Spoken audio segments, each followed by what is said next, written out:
ධර්මානුශාසනාව දේශකයන්න් වහන්සේ කුලියාපිටිය කබලෑවත්ත දහම් සෙවන සදහම් නිකේතනයේ අනුශාසක පූජ්‍යපාද අඹගහලන්දේ අරිය විමල ස්වාමින්ත්‍රයන්න් වහන්සේ.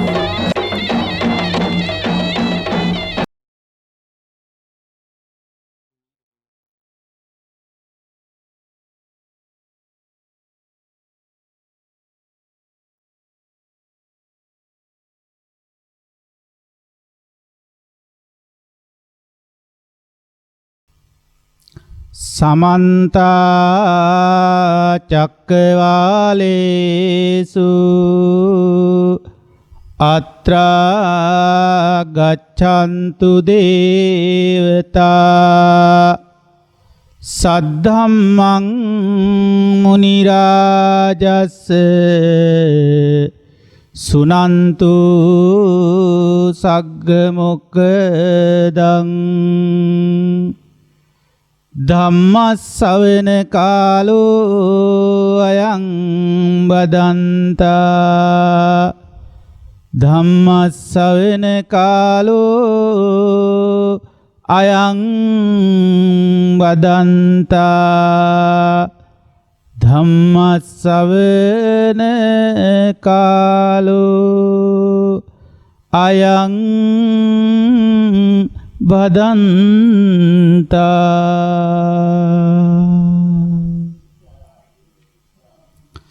තිල්ලොවග්ග බුදු පියා දෙසුබන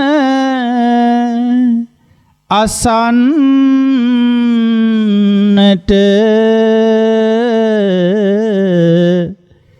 අවසර තියෙනවා දෙවිඳුනි වඩින්නට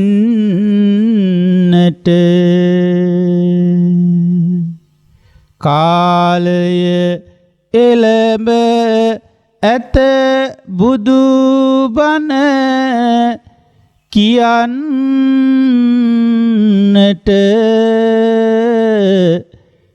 දෙවියොත් වඩිවාං අද බන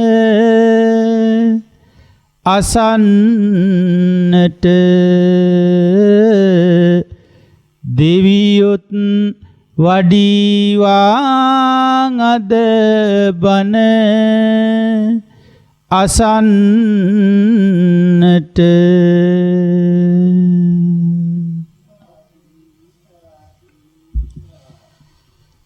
බුදු සරණ වේවා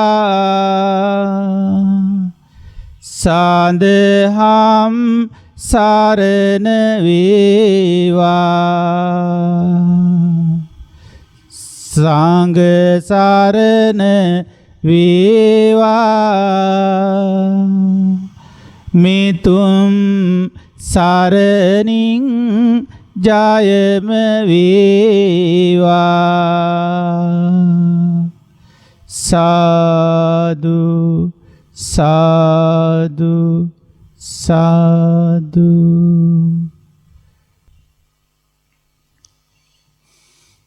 සද්ධාවන්ත වාසනාවන්ත ගුණගරුක පින්වතුනි,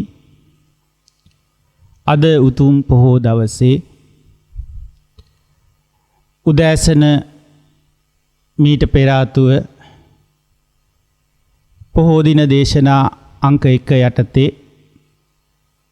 විවාහාරික වශයෙන් 2021 වර්ෂයේ ප්‍රථම පොහෝ දිනයේ අපි දේශනා කොටසක් සමග සහසම්බන්ධ වෙලා යම් කිසි කාරණා ටිකක් අධ්‍යයනය කරන්නට යෙදුණා. ඔබට ඒ කාරුණු ශ්‍රවණය කරලා නැවත අලුත් කරගන්නට පුළුවන්කම තිබෙනවා. අපි එහිදී කතා බස් කළා අපි මෙලව උපන් සත්වයෝ හැටියට මනුෂ්‍යත්වය හෝ වේවා අන්‍ය වූ සත්ව ස්වභාවයක් හෝ වේවා අපිට මේ ලෝකේ ඉපදුනාට පස්සේ අනිවාර්යයෙන්ම මේ ලෝකෙත් එක්ක අපේ වැඩ කටයුතු ටික කර කියා ගන්නට සිද්ධ වෙන අය. එහෙමනේ අපි ඒ ගැන කතා බස් කළා. එතකොට මේ ලෝකෙත් එක්ක කටයුතු කරද්දී අපි මේ ලෝකෙ එක්ක සම්බන්ධ වෙද්දී අපේ දරුමුණුබුරන්ගේ ලෝක, දෙමාපිය වැඩිහිටියන්ගේ ලෝක, ගුරු දෙගුරුන්ගේ ලෝක එක්ක ඒ විදිහට සම්බන්ධ වෙන්න ඕන වෙන ආකාරය මා පැහැදිලි කළා. මේ තරම්ම මේ දේශනාවේ මේ පැහැදිලි කිරීම එක්ක සාකච්ඡා කරමින්ම කරන්න උත්සාහ කරන්නේ අපේ හිතවලට නොදැනිච්ච, නොතේරිච්ච, අවබෝධ නොවිච්ච තැනකට අපේ හිත අරගෙන මේ ලෝකය තුල අපි ලෝකෙත් එක්ක කටයුතු කරද්දී ඒ ලෝකයටද අසාධාරණයක් නොකර අපිට වොමනාව තියෙනවා ලෝකේ සිදුවෙන දේ තුලින් අපිට අසාධාරණයක් වෙන එක නවත්ත ගන්න. අපිට වොමනා නැහැ ලෝකේ පුද්ගලයින්ට, සත්වයින්ට, ජීවීන්ට ලෝකේ ක්‍රියාකාරකම් වලට අසාධාරණයක් කරන්න. ඒ වගේම අපිට බෑ ලෝකයේ සිදුවෙන කිසිම දෙයකින් අපිට අසාධාරණයක් කරගන්න. ඒ නිසා මේ ලෝකයේ එක්ක කටයුතු කිරීමේ සාධාරණ වැඩපිළිවෙලක් අවශ්‍ය වෙනවා. ඒ පිළිබඳව ආරම්භක දේශනාවක් අපි මීට පෙර ආතුව සිදු කළා. ඒ ආරම්භක දේශනාවත් සමග අපි මෙතෙන් සිට ඉදිරියට යන්න උත්සාහ කරන්නේ. ඒ දේශනාවේ කතා කළ දේ පුංචි සාරාංශගත කර ගැනීමක වටිනාකමක් තියෙනවා. ඒ තමයි අපි හිදී සාකච්ඡා කළා. ඔබට මතකයි මේ ලෝකේ අපිට විවිධ අය එක්ක සම්බන්ධ වෙන්න වෙනකොට විවිධ දේවල් එක්ක කටයුතු කරන්න සිද්ධ වෙනකොට ලෝකය කියන්නේ පුද්ගලයෝ එක්කම කතා කරන එකක් නෙවෙයි කියලා මම කතා කළේ. අපිට යන්ත්‍ර සූත්‍ර, මැෂින්, උපකරණ, ගෙවල් දොරවල් එක්ක කටයුතු කරන්න සිද්ධ වෙනවා. ඒකේ පුද්ගලයෝ සත්වයෝම නෙවෙයි. දැන් ගෙදර දොර ආස්පාස් කිරීමක් ගන්න. ගෙදර දොර පරිශීලනය කිරීමක් ගන්න. මේවත් අපේ ලෝකෙට අයිති. ඒතර අපේ ලෝකෙත් එක්ක අපි කටයුතු කරද්දී අපි කොහොමද මේ ලෝකෙත් එක්ක සම්බන්ධ වෙන්න ඕනේ කියන ක්‍රම ගැන කතා කළා අපි. ඔබට මතකයි ඒකෙදි ක්‍රම 3ක් මා පෙන්වා දුන්නා. එකක් තමයි ඒකේ අන්තිම එක තමයි අවබෝධයෙන්ම ලෝකෙත් එක්ක කටයුතු කිරීම. ඒකට අපි කරන්න ඕනේ මොකද්ද? දැන් පළමු දේශනාව අහපු අයට තේරෙනවා ඒක. අවබෝධයෙන්ම ලෝකෙත් එක්ක කටයුතු කරන්න තමයි අපි අය කැමති කියලා මම කිව්වා. ඔබ කැමති මොකේද? කැමති නෙමෙයි අපි ගොඩක් අය කියන්නේ අපි අවබෝධයෙන්මයි හාමුදුරුවනේ මේවා කරන්නේ. අපි නම් අවබෝධයෙන්මයි මේ හැමදේම කරන්න කියලායි කියන්නේ. ඒක මං ගියේ දේශනාවේ පැහැදිලි කළා අවබෝධය තුල වාසය කරන උත්තමයෙකුට විතරයි කරන්න පුළුවන්. ඒ කියන්නේ අවබෝධය තියෙන්න ඕනේ අවබෝධයෙන් වැඩ කරන්න. තියෙන දෙයින් අපිට වැඩ කරන්න වෙන්නේ. ඒ වගේ අවබෝධය නැති කෙනෙකුට අවබෝධයෙන්ම වැඩ කිරීම කියන එක කරන්න බෑ. ඒ නිසා ඒක රහතන් වහන්සේලාගේ කටයුත්තක්. අවබෝධයෙන්ම මේ හැම වැඩක්ම ලෝකෙත් එක්ක කටයුතු කිරීම කරනවා කියන එක රහතන් වහන්සේලා විසින් කරන කටයුත්තක්. ඉන් මෙපිට අපිට තියෙනවා ඒ ක්‍රමය ඇතුළුව අපිට තියෙනවා ක්‍රම දෙකක් තව. එකක් තමයි අනවබෝධයෙන් ලෝකයක කටයුතු කිරීම. එතකොට අනවබෝධයෙන් ලෝකයක කටයුතු කිරීම එක ක්‍රමයක් අපිට තියෙන. අනික රහතන් වහන්සේලා කරන අවබෝධයෙන්ම ලෝකෙත් එක්ක කටයුතු කිරීම. ඉතින් අවබෝධයත් අනවබෝධයත් දෙකම අපිට කරලා වැඩක් කරන්න යන්න බෑ. ඒ කියන්නේ එකක් කරන්න යන්න බෑ අපිට රහත් වෙලා අරහතයටපත් වෙලා අවබෝධ වෙලා නැති නිසා. අනික කරන්න යන්න බෑ හැමදාම මේ සංසාර දුකම අනවබෝධයෙන් යන කෙනාට උරුම වෙන නිසා. දැන් අපිට අතරමැදි එකක් ඕනේ. ඒ තමයි මා පෙන්වා දුන්නා එකේදී අවබෝධය ඇති වෙන පිළිවෙලට ලෝකෙත් එක්ක එකතු වීම. ලෝකෙත් එක්ක වැඩ කිරීම. මොකක්ද එතකොට කරන්න ඕනේ? අවබෝධය ඇති වෙන පිළිවෙලට ලෝකෙත් එක්ක කටයුතු කිරීම. දැන් එතකොට ලෝකෙත් එක්ක කටයුතු කිරීමේදී අපිට තියෙන්න ඕනේ මොන වගේ දෙයක්ද? අපිට තියෙන්න ඕනේ උවමනාවක්. මොකද්ද තියෙන්න ඕනේ? උවමනාවක්. මොකක්ද ඒ උවමනාව? අවබෝධයෙන්ම ලෝකෙත් එක්ක කටයුතු කිරීම කියලා කියයි. කියවෙනවා. කියලා පුරුද්දට තාම කියවෙනවා. මං අවබෝධයෙන්මයි වැඩ කරන්න හදන්නේ කියලා. නමුත් දැන් ඒක පොඩ්ඩක් වෙනස් කරගන්න. මං උපාසක පිරිසට නිතර සිහිපත් කළා.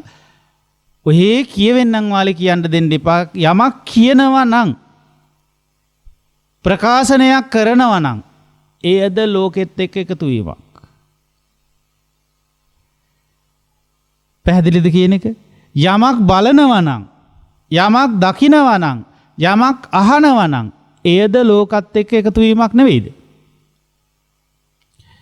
එහෙමනම් ඒ ලෝක එක්ක එකතු වෙන හැම වෙලාවකම අපි කරන්න ඕනේ මොකද්ද? අවබෝධයෙන්ම කටයුතු කරන්න ඕනේ කියලා හිතෙනවා. එහෙම කරන්න බෑ. ආයෙ හිතට කියන්නේ නැත්නම් ආයෙ කියනවා හිත. අවබෝධයෙන්ම වැඩ කරන්න කියලා. ඔව්. එහෙනම් ටිකක් බලමු අවබෝධයෙන්ම වැඩ කරන්න මොනවද අපි ගාව තියෙන්න ඕනේ නම්. ආන්ගේ තියෙන්න ඕනේව හොයාගන්නයි වැඩ කරන්න ඕනේ දැන්. අවබෝධයෙන්ම වැඩ කරන්න නම් අවබෝධය තියෙන්න ඕනනේ. එහෙනම් අවබෝධය නැති එක මොකද කරන්න ඕනේ? අවබෝධය ඇති වෙන්න ඕනේ.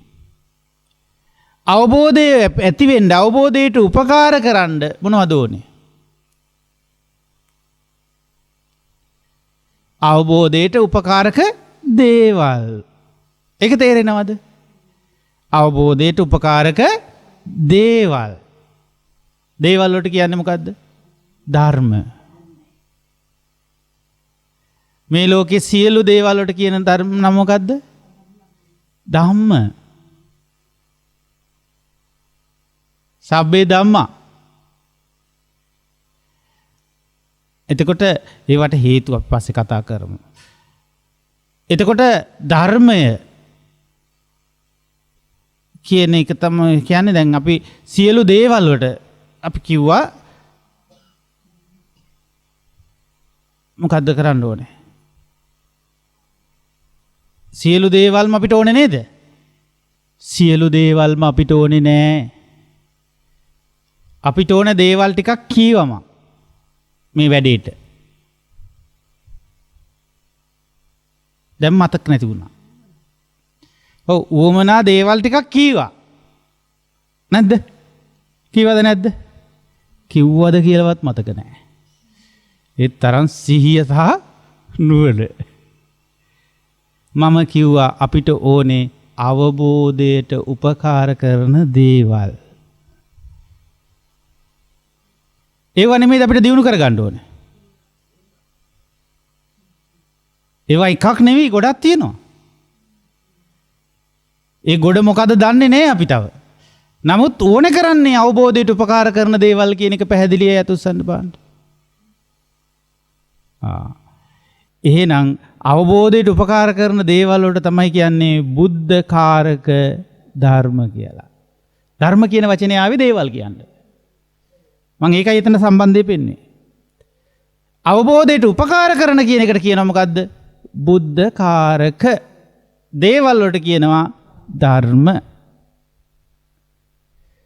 එහෙනම් බුද්ධකාරක ධර්ම කියන්නේ මොනවද?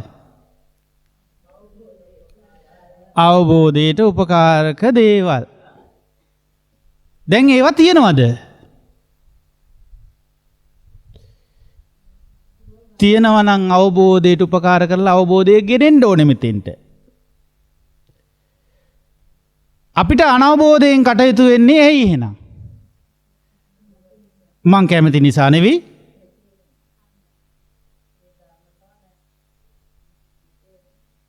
මං කැමති නිසාද නෙවෙයි, මං අකමැති නිසාද නෙවෙයි. ඒ අකමැති වෙන තැන් තියෙනවනේ අනවබෝධයට. ඒ හින්දාගෙන නිවැරදි වෙන්න එපා නේද? කැමති නිසා නම් මේක සිද්ධ වෙන්නේ. අකමැති වෙනකොට නතර වෙන්න එපා. ඒකේ මගේ කැමැත්ත නෙවෙයි ඔය බලපාන. එහෙනම් මං අකමැති වෙලා මං කැමති වුණොත් මෙහෙම මම මේක නිදහස් වෙන්න කැමති වුණොත් මං අවබෝධයෙන් ලෝකේ වැඩ කරන්න කැමති වෙනකොට මට පුළුවන් ද අවබෝධයෙන් වැඩ කරන්න? එහෙනම් මගේ කැමැත්තට මේකේ පුළුවන්කමක් නැහැ. එතකොට මගේ කැමැත්ත කියන එක උපකාරක ධර්මයක්ම නෙවෙයි. එතකොට අවබෝධයට උපකාරක දේවල් වෙනම අපිට අධ්‍යයනය කරගන්න වෙනවා. දැන් අපි මේ කැමති වෙන එක කියන එක එකක්. හැබැයි බුද්ධකාරක ධර්ම අධ්‍යයනය කරන්න යනකොට ඒ බුද්ධකාරක ධර්ම පිරෙන්නේ නැහැ කැමැත්තකින් තොරව. බුදුරජාණන් වහන්සේ මේ කුසලස්ස උපසම්පදාව ගැන දේශනා කරන තැන්වල කුසල් ඉපදවීමට පළවෙනිම අවශ්‍ය කාරණාව හැටියට පෙන්වන්නේ චන්දං ජනේති. කැමැත්ත ඉපදීති යුතුයි. එහෙනම් කිසිම කුසලයක් පස්සට යදෙන අකමැති ස්වරූපයක් තුල ගොඩනගන්න බෑ. කැමැත්තෙන් ඉදිරියට එන ඉදිරිපත් වෙන ස්වභාවය තියෙන. හැබැයි මං කැමතියි කියලා ඉදිරිපත් වීම තුලම ඒක තියෙනවා කියන්න බෑ. පැහැදිලිද කියන එක? ඒ නිසා අපිට ඒවා පිළිබඳ තේරුමක් බේරුමක් කරගන්න තරම් තාම ඥානයක් නැහැ. ඒක ඇති වෙන්නේ අවබෝධ ඥානයේ මෝරණ විට තමයි. ඒ නිසා දැන් අපිට ලෝකෙත් එක්ක කටයුතු කරන්න වෙන්නේ අපි ගියවර නැත්නම් මේ පළමු සාකච්ඡාවේදීත් කරා වගේ අවබෝධයේ ඇතිවීම පිණිස අවබෝධයට අවශ්‍ය කරන්නා වූ උපකාරක ධර්ම ඉපදීම පිණිස පරිසරයක් හදලා දීමක් වශයෙන් ලෝකෙක කටයුතු කරන්න වෙනවා. නේද? ඕනෑම දෙයක් වර්ධනය වෙන්නේ ඊට සුදුසු මාධ්‍යයක් ඇති කල්හි. ඒක පැහැදිලිද? ඕනෑම දෙයක විශාල වර්ධනයක් වෙන්නේ සුදුසුම පරිසර මාධ්‍යයක් තුලදී. දැන් වීයට පැලවෙලා හොඳට ගොයන් ගස් වෙලා සරුසාරව වැඩෙන්නේ කුඹුරක. පැහැදිලිද? ඉතින් බුදුරජාණන් වහන්සේ දේශනා කරනවා මා ගියවර දේශනාවේදීත් ඒ කාරණාව ඉස්මතු කරා. ඉතිකෝ ආනන්ද කම්මං කෙත්තං විඥානං බීජං තණ්හා සිනේහෝ. ආනන්ද මේකෙදි කර්මය තමයි කුඹුර. ක්‍රියාව තමයි කුඹුර. දැන් කුඹුරෙන් අදහස් කළේ මොකද්ද?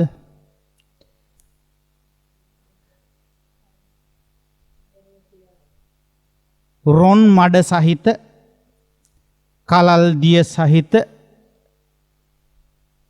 ඉතා ගැළපෙන මාධ්‍ය කියන එකයි. කෘෂි විද්‍යාව අධ්‍යයනය කරන අය දන්නවා ඒගොල්ලෝ ඕනෑම බීජයක් පැළ කර ගැනීම පිණිස සුදුසු මාධ්‍ය මොකක්ද කියලා පරීක්ෂණ කරනවා. නේද?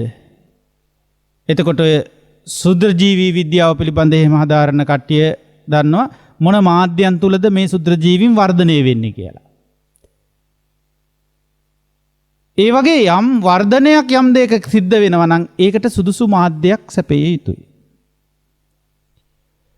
එතකොට අපිට මේ ලෝකෝත්තර ධර්ම වර්ධනයක් අවශ්‍ය නම් ඒ ලෝකෝත්තර ධර්ම වලට අවශ්‍ය සුදුසු මාධ්‍යයක් සපයා දීම නේද අපි කරන්න ඕන. එතකොට මේ මාධ්‍ය සපයනකොට ඒ මාධ්‍ය තුල වැඩෙන්නේ ඒ මාධ්‍ය තුල වැඩෙන්නේ සුදුසු පරිසරය තුල වැඩෙන්න දක්ෂ වෙච්ච ධර්මතා ටික විතරයි. දැන් අපේ මේ ජීවන මාධ්‍ය කියන්නේ මොකද්ද මෙතන? මාධ්‍ය කියන්නේ මොකද්ද? කුඹුර. කුඹුර කියන්නේ මොකද්ද? කර්මය. කර්මය කියන්නේ මොකද්ද? ක්‍රියාව. දැන් අතරමැදි ඔක්කොම අයින් කරලා මාධ්‍ය කියන්නේ මොකද්ද? ක්‍රියාව. අවසානයේ මාධ්‍ය කියලා තියෙන්නේ මොකේද? ක්‍රියාවට. ක්‍රියාව කියන්නේ මොකද්ද? ආයෙකට කියන්න දන්නේ නැවු. දැන් අපේ ජීවිතේ ක්‍රියාව කියන්නේ මොකද්ද? කල යුත්තේ. අපිට කරන්න තියෙන වැඩ. ඒක මාධ්‍යයක් කරගන්න කියනවා මොකේද එහෙනම්?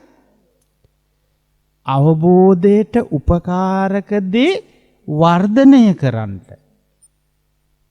අවබෝධයට නෙවෙයි. අවබෝධය හැදෙන්නේ ඒ උපකාරක ධර්මවල සංයෝගයෙන්. සුසංයෝගයෙන්.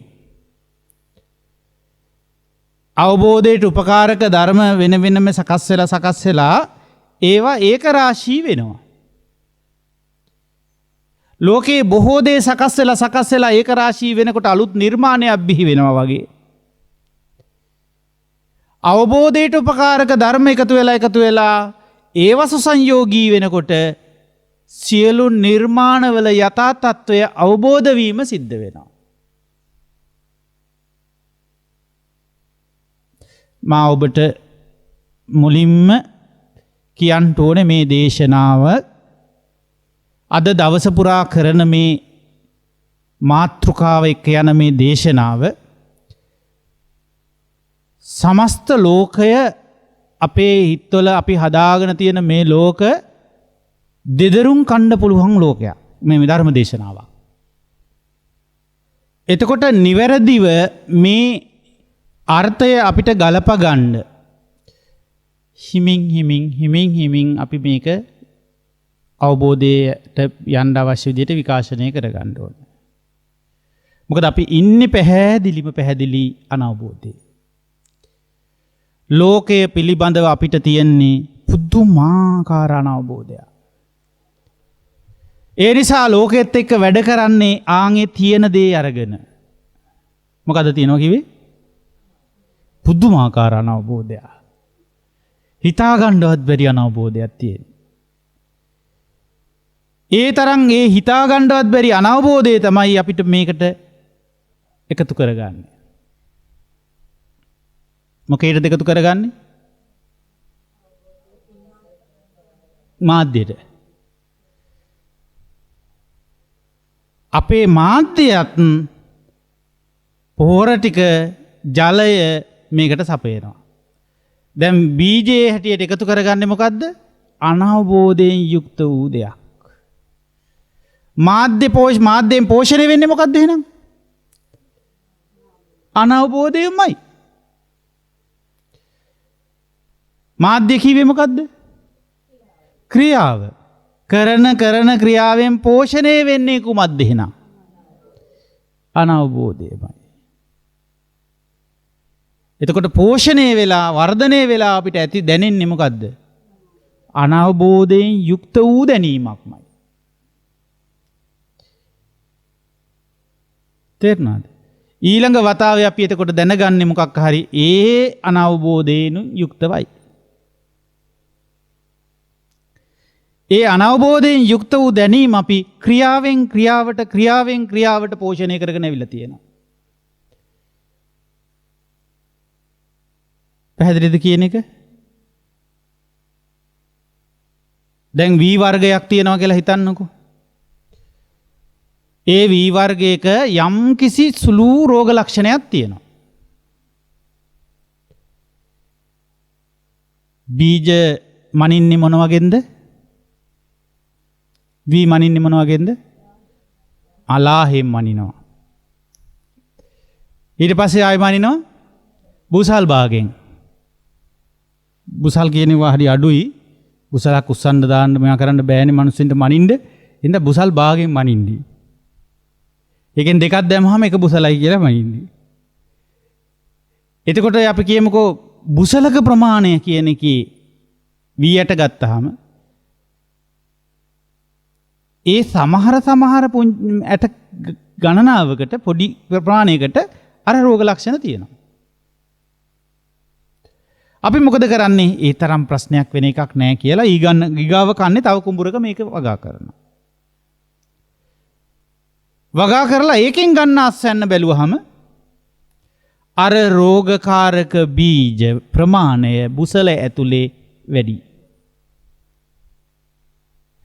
කමක් නෑ ඔන්න ඔහි කියලා අපි මොකද කරන්නේ? ඒකෙන් තෝරගත්තු බීජ ටිකක් ඊළඟ කුඹුරට ඉන්නවා. ඒ කුඹුරේ මඩ වලින් ලැබෙන පොහොර රසයද අපි සපයා දෙන පොහොර රසයද ජලයද උපකාර කරගෙන වැඩෙන ඒ අස්වැන්න ඊටත් වඩා රෝගකාරක බීජ ප්‍රමාණයකට එකතු කරලා. මං කියන කතාව තේරෙනවද? එහෙනම් අර එකී මාධ්‍ය හැමතිස්සෙම පෝෂණයක් දීලා තියෙනවා මේ රෝගකාරක ප්‍රමාණය වර්ධනය වෙන්න. එතකොට මුලින් තිබුණු රෝගකාරක ඒ ප්‍රමාණය ඒ ටිකෙන් ටික වර්ධනයකට ගිහින් නැද්ද? ආන් ඒ වගේ අනවබෝධයත් එක්ක අපි ක්‍රියාවේ යෙදුණා. කුඹුරේ බීජ පැල කරා වගේ. ඒ වගේ තිබිච්ච රෝගකාරක ලක්ෂණ වගේ අනවබෝධය මේකේ තැන් තැන් වල ක්‍රියාත්මක වෙවි තිබුණා. දැන් අස්වැන්න කියන්නේ ඒකෙන් ලැබිච්ච ඵලය. මං කියන එක පැහැදිලිද? ඒ අස්වැන්නේ දැන් අර තිබිච්ච අනවබෝධය වැඩියෙන් යෙදිලාද අඩු වෙලාද? එහෙනම් අනවබෝධයෙන් වැඩ කරන්න ගියාම අස්වැන්න හැටියට ලැබෙනා වූ ප්‍රතිඵලයේත් ඊටත් වැඩි අනවබෝධයක් තියෙනවා. එහෙම කුඹුරු ගොවිතැනක් ගැන හිතලා බැලුවොත් එහෙම සිද්ධ වෙච්ච කුඹුරු ගොවිතැනක් ගැන බහලා නැද්ද? ඇයි අපි ජීවත් වෙවි ආපු එක? සංසාරේ ආපු එක මෙච්චර කල්. ඔය සංසාරේ වැඩ කෙරුවේ අපි. ලෝකෙත් එක්ක එකතු වෙලා අපේ දරුවන්ගේ ලෝකෙද දෙමාපියන්ගේ ලෝකෙද කියා අපි මේ වැඩ කෙරුවා නේද? වැඩ කරනව නේද තවත්? එහෙනම් මෙච්චර කල් ආවේ අනවබෝධය පෝෂණය කරන වැඩපිළිවෙලක් ඔස්සේද? එහෙම නැතිනම් අවබෝධයේ මෝරන වැඩපිළිවෙලක් ඔස්සේද? එතකොට මේ මාධ්‍ය එකම මාධ්‍යය තපේලා තියෙනවා අපිට මෙතුවක් කල් අනවබෝධයේ මෝරන්න සහයෝගයක්. හැබැයි අපිට දැන් ආයේ මේකේ වපුරන්න වෙන්නේ මොකද්ද? අනවබෝධයම වපුරනවා? නෑ ආයෙ නම් බෑ. අවබෝධයේ පිනිස උපකාරක ධර්ම පුංචි ඇටයක් දෙකක් හරි තියෙනවා නම් මොකද කරන්න ඕනේ? ඒක වපුරා ගන්න ඕනේ. මොකේද වපුරන්න ඕනේ? ඒක ගිහිල්ලා ඔය හිස් තැනක එල්ලලා තියෙනවා. මොකද වෙන්නේ? මොනවා වෙන්නද? ගුල්ල ගහලා යනවා. නේ? අන්තිමට පොඩි පිටි ටිකක් ඉතුරු වෙයි. කුඩු ටිකක් ඉතුරු වෙයි. ඒ වගේ අපි මේක අපේ ඔය අවබෝධයට අවශ්‍ය ගුණධර්ම ටික මංගාව තියෙන ටික තියාගෙන හිටියොත් ඔහි පැත්තකට දාලා ක්‍රියාවකට යෙදෙව්වේ නැත්තම් අපි ගාව බුද්ධකාරක ධර්ම තියෙනවා කියලානකො ටිකක් ඒක අවබෝධයට උපකාරක ධර්ම වර්ධනය වෙන ක්‍රියාවක යෙදෙව්වේ නැත්තම් මොකද වෙන්නේ එතකොට? කුඹුරට දැම්මේ නෑ වගේ. කුඹුරට දැම්මේ නැත්තම් පැලවෙන්න මාධ්‍යයක් නෑ. වර්ධනය වෙන්න මාධ්‍යයක් නෑ. ඒක ෂය වෙලා යන තැනට යනවා. පැහැදිලිද? ඒ වගේ කල්යාණ මිත්‍ර ඇසුර හරහා අපි මේවා පැහැදිලි කරගෙන ක්‍රියාවෙන් ක්‍රියාවට යොදවලා තමයි එහි අවබෝධකාරක ගුණ ටික දියුණු කරගන්න වෙන්නේ. ඒක තේරෙනවද කියන්නේ? මොකද අවබෝධකාරක ගුණ තියෙනවා අපිට. නැතුවාම නෙවෙයි. ඊටා සුළු වශයෙන් ඊටා පුංචි මට්ටමකින්. එතකොට අවබෝධකාරක ධර්මවලට බුදුරජාණන් වහන්සේ දේශනා කරේ පාරමිතා. දැන් දන් දීමේ කුසලෙ තියෙනවා. හැබැයි බොහොම පුංචි. තේරුණාද? එතකොට යලි යලිත් අපි ඒ දන් දෙනවා කියන ක්‍රියාවලියේ යෙදවලා ඒකේ අර බීජ ටික හංගන්න නැතුව වපුරන්න ඕනද නැද්ද? දැන් ධර්මය අවබෝධ වෙන්න සුදුසුම දාණය බවට පත් වෙන්නේ මොකද්ද? ධර්ම දාන. ඒ ධර්ම දානේ කරන ක්‍රියාවේදී අපි අර ගුණය හංගනවනම් කුඹුරක් පැත්තටවත් ගේන්නේ නැහැ වගේනේ. අර අවබෝධකාරක ධර්මය බීජය කුඹුර පැත්තටවත් ගේන්නේ නැහැ. ගෙයි මුල්ලේ අස්සේ ගහනවා ගිහිල්ලා. අඳුරු කුටියක හිර කරනවා ගිහිල්ලා වියට ටික. කුඹුරට දෙනවා වල් බීජ ටික. බෝල් බීජ ටික. දැන් කුඹුරේ පැලවෙන්නේ මොනවාද එතකොට? බෝල් බොරු බීජ වලට කියන්නේ බෝල් කියලා. බීජය වගේ පේන්න තියෙනවා ඇතුලේ භාගයක්ම හිස්. පැහැදිලිද කියන එක? හොඳ බීජ ටිකක් තියෙනවා දෙන්නේ නැහැ. මොකක් නිසාද? ලෝභය. ලෝභය දුරු වෙන බව ඇති වෙන්නේ නැහැ කියන්නේ දානේ ක්‍රියාත්මක වෙන්නේ නැහැ. දාන පාරමිතාව හරියට සිද්ධ වෙන්නේ නැහැ එතන. මසුරුකම එනවා. ලෝභය එනවා. මම මේ වචන වලින් පුරුදු වෙච්ච වචන වලට වඩා අපි පුළුවන් තරම් අපේ ජීවිතේ ඒකට දෙන්න පුළුවන් හොඳ වචන හොයාගන්න. ඒ කියන්නේ ওই වචන පාඩම් කිරිල්ල දැන් ඕන තරම් ලංකාවෙත් තියෙනවා. ලෝභ දේශ මොහ කියනකොට අලෝභ දෝස මොහ කියනකොට ওই වගේ වචන මාලාවක් හොඳට දිගට ගැඹුරට නිවන දක්වා කිව්වත් තේරෙන කට්ටියක් වගේ ඉන්නේ. ඒවා ජීවිතයේ ඇතුලේ යෙදෙන වචන ටික කිව්වොත් උඩ බලාගෙන ඉන්නවා කලන්තය හදුනා වගේ. ඇස් ලොකු කරගෙන බලාගෙන ඉන්නවා. තේරිලා නැහැ. එතකොට අවබෝධය තුල එහෙම වෙන්න විදිහක් නැහැ. අවබෝධය තුල අපිට මේ සරල වචන වලින් භාෂාවේ වචන වලින් අපේ තේරෙන භාෂාවේ මව් භාෂාවේ වචන වලින් කතා කරද්දි තේරෙන්න ඕනේ මේ කියන්නේ මේ ගුණාංගය. මේ කියන්නේ මේ ගතිගුණයට. ඒකට මට තේරුන්නේ නැත්තේ වෙන මොකුත් නෙවෙයි. ඒකට අදාළ පාලි වචනේ ඇහුන්නේ නැහැ. ඒකට පාලි වචනේ ඇහෙනකොට තේරෙනව නෙවෙයි ඒ වෙන්නේ. ඒ මතක් වෙනවා. ඒකට කියන්නේ. මතකයට රැවටෙනවා තේරිලා අවබෝධ වෙලා තියෙන දේ කියලා. තව අවබෝධ වෙලා නැහැ. හේතුව බුද්ධකාරක ධර්ම වැඩිලා නැහැ. නේද? වැඩෙන්න පළ කරලත් නැහැනේ. මේ මාධ්‍යවල නැහැ බුද්ධකාරක ධර්ම.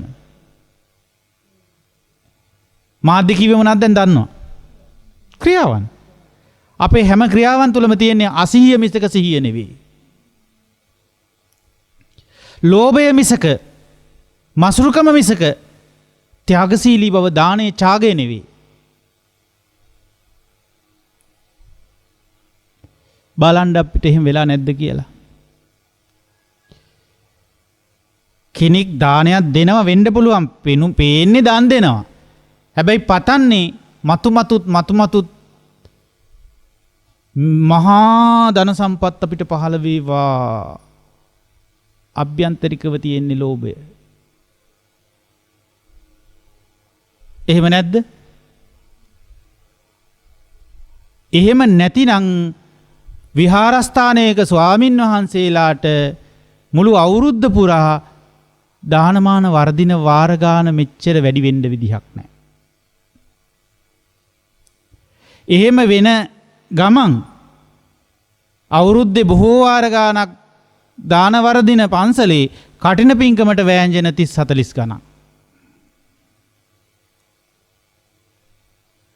එදාට කාලා ඉවර කරන්න බැරි තරම් මිනිස්සුන්ට කෑම බීම පන්සලේ. හැබැයි සමහර දවස්වලට පාන් කෑල්ලක් රොටි කෑල්ලක්වත් නැතුව ස්වාමීන් වහන්සේ ඉන්න දවස් තියෙන්න පුළුවන්. දුප්පත් විහාරස්ථාන තියෙනවා එහෙම ඕන තරම්. අර ගමම එකතු වෙලා තව ගමකට තවත් ගම් වලින් සහයෝගය ලැබිලා කටින පින්කමේදී පෙරහැරවල් ගිහිල්ලා මහා උසස් විදිහේ ප්‍රදර්ශනාත්මක දානමාන පින්කම් සිද්ධ වෙන්න හේතුව මොකද්ද? එදාට ඉන්දි කට්ටක් පූජා කරත් ආනිසංස වැඩි ඉන්නේ, සැප ලැබෙනවා වැඩි ඉන්නේ. ඒක එහෙම ඇති. ඒකේ වැරද්දක් නෙවෙයි කියන්නේ. නමුත් අපි ඒ සැපයට ගිජු වෙලා නෙවෙයිද එතකොට එදාට විතරක් සෙට් වෙන්නේ වැඩේට. එතකොට සැබෑ බුද්ධ ශාසනයට ගෞරවය ඇති කරගත්තොත් විශේෂයෙන් සැබෑ බුද්ධ ශාසනයට සිදුවෙන හානිය දැකලා ඒකට අත්වෙන්න යන මේ ඉරණම දැකලා අපේ හදවතේ කම්පනයක් ඇති වුණොත් අපිට අනුකම්පාවක් ඇති වෙන්න ඕනේ මේ බුද්ධ ශාසනය දැන් ගිලිහිලා අපෙන් යන්නේ. සැබෑ බුද්ධ ශාසනයේ ඒ උපස්ථානය කටිනේ දවසට විතරක් කෙරෙන උපස්ථානයක් නෙවෙයි. කටිනේ කියන්නේ මාස 3ක උපස්ථානවල අවසන් දවස. තේරුණාද කියන්නේ? අපේ වෙලා තියෙන්නේ මාස 3ක් පෙරම් පුරලා උපස්ථානෙ දක්වන එකම සහවසාන දවස පළවෙනි දවස. එහෙම නෙමෙයි ඒක තියෙන්නේ. තියෙන නිසා අපි ඕවා ගැන අධ්‍යයනය කරමු හිමීට. මං චුට්ටක් අමතර වශයෙන් ওই ටික කතා කළේ. ඒ කොහොම වෙලා හරි ක්‍රියාවෙන් ක්‍රියාවට අපි අරන් ඇවිල්ලා තියෙන්නේ මොකද්ද කියන කතාව පැහැදිලිද? අනවබෝධය. දැන් අපිට තවත් මේ විදිහට යා හැකිද? ක්‍රියාවෙන් ක්‍රියාවට අපි අරන් යන්න ඕනේ මොකද්ද? අවබෝධය අරන් යන්න ඕනලු. අමතක වෙලා එන්නෙම අවබෝධයම තමයි. පුදුම අනවබෝධයක් ඒකත්. අවබෝධය තියෙනවා නම් අරන් යන්න දෙයක් නැහැ නේ. අවබෝධය තියෙනවනේ දැන්. අවබෝධයට උපකාරක දේ ඉස්සල්ලා දියුණු කර ගන්න ඕනේ. දියුණු වෙනකොට වර්ධනය වෙනකොට ඒ අවබෝධයට උපකාරක දේ තනියෙන් තියන්න බැරුව යනවා. අපි ඒ වෙලාවට තනියෙන් උපැද්දෙව්වට මේ උපද්දන ධර්ම ටික මොකද වෙන්නේ? සුසංයෝගයකට ලක් වෙනවා. සංයෝග වෙනවා. සංකලනයක් ඇති වෙනවා. ඒ සංකලනයේ අවසාන නිර්මාණය වෙන්නේ මොකද්ද? ලෝක අවබෝධය. එහෙම ධර්මනේ දැන් මේ උපද්දවන්න ඕනේ. එතකොට එහෙම ධර්ම උපද්දවන පිළිවෙලට මේ ක්‍රියාවේ දෙන්න ඕනේ. මොකද්ද ක්‍රියාව? ක්‍රියාව අමතක වෙනවනේ. මාධ්‍ය. ඒ පාඩම යන්නේ. ක්‍රියාව යන මොකද්ද කරන්න ඕනේ ක්‍රියාව අපේ? ඒ පාඩම. මාධ්‍ය කියන්නේ පාඩම. දැන් අදාළ මට අහන ප්‍රශ්නෙට උත්තරය ඒක නෙවෙයිනේ. ලෝකෙත් එක්ක කටයුතු කිරීම. ලෝකෙත් එක්ක එකතු වීම. දැන් ලෝක නැද්ද ඔයගොල්ලන්ට? තියෙනවා. ඒ ලෝකෙක කටයුතු කරන්න වෙලා නැද්ද? දැන් මං කියන්නේ කටයුතු කරන්න එපා කියලාද?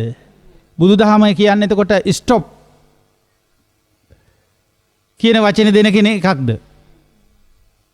නවත්තන්න ඔක්කොම වැඩ. දැන් ඒනට කට්ටිය කියනවා මේ වැඩත් එක්ක හාමුදුරුවනේ බෑ. ඔබ වහන්සේලා නම් කියයි අපිට මේ වැඩත් එක්ක ඕවා කරන්න බෑ කියන කොටසක් නැද්ද? එතකොට ඒගොල්ලන්ගේ බුදුදහම මොකද්ද?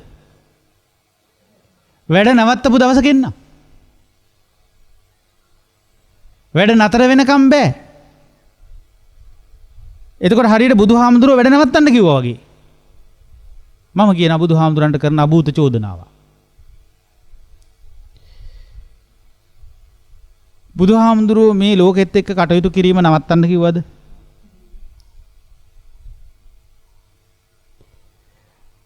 නවත්තන්න නෙමෙයි කිව්වේ. මොකද්ද කිව්වේ? ඒවා එක්කම නැහි ඉන්න කියලාද? එහෙනම් ඒ වත් කරන ගමන්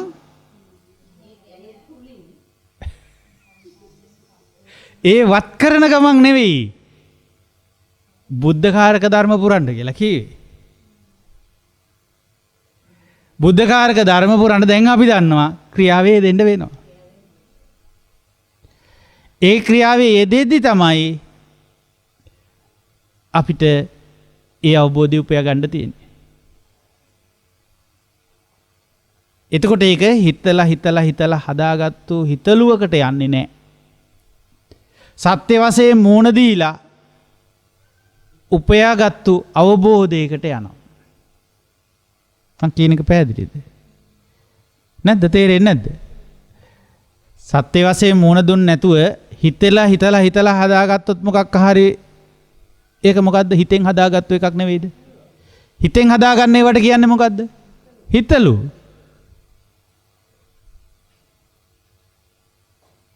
තේරුණාද කියන එක? එතකොට ඒක ඒ හිතලුවක කුටු වෙලා හිටියා කියලා යථාර්ථය නෙවෙයි ඒක. සත්‍ය වශයෙන් මූණ දීලා එහි අධ්‍යයනයේ කොටසකට යන්න ඕන. තේරුණාද කියන එක? එහි ගවේෂණාත්මක පැත්තක් අපි අවදි කරගන්න ඕන. අවබෝධය සොයන පරිේශනාත්මක බවක් එක හොයා ගන්න ඕන, ඇති කර ගන්න ඕන. පැහැදිලිද කියන එක? දැන් අපේ ක්‍රියා ASCII අපි පරීක්ෂණයක් කළේ නෑනේ. කළාද? ඇයි කළේ නෑ කියන්නේ? ඉතින් ස්වාමීන් වහන්සේත් කිව්වේ දැන් කළේ නෑ කියලා. නේ? පරීක්ෂණයක් කළේ නෑනේ කියලා මං කිව්වට පස්සේ ඔබෙන් දැන් ඇහුවොත් නෑ කියලා තමයි කියන්නේ.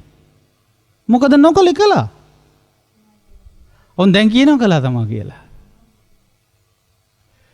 අපි කරපු පරීක්ෂණය මොකද්ද? කෝ කිය එකක් හෙව්වේ නැද්ද? ඒකට පරීක්ෂණය කියන්නේ.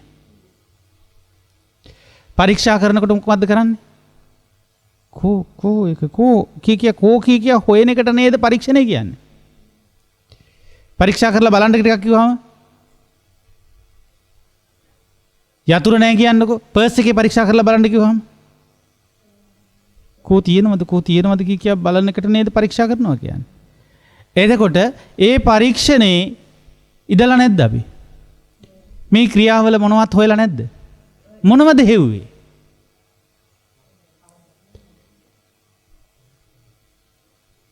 අවබෝධයක් නැතුව හෙව්වා. හෙව්වේ මොකද්ද? සැපය සතුට. කෝ සැප කෝ සතුට කියලා එකක් හෙව්වේ නැද්ද? ওই දෙකට දාන්න විනෝදය හෙව්වා. රසය හෙව්වා. නේ? හැම අරමුණක් එක්කම අපි කලේ මොකද්ද? රස වින්දනය හෙව්වා. නැද්ද? අදටත් හොයන්නේ මොකද්ද?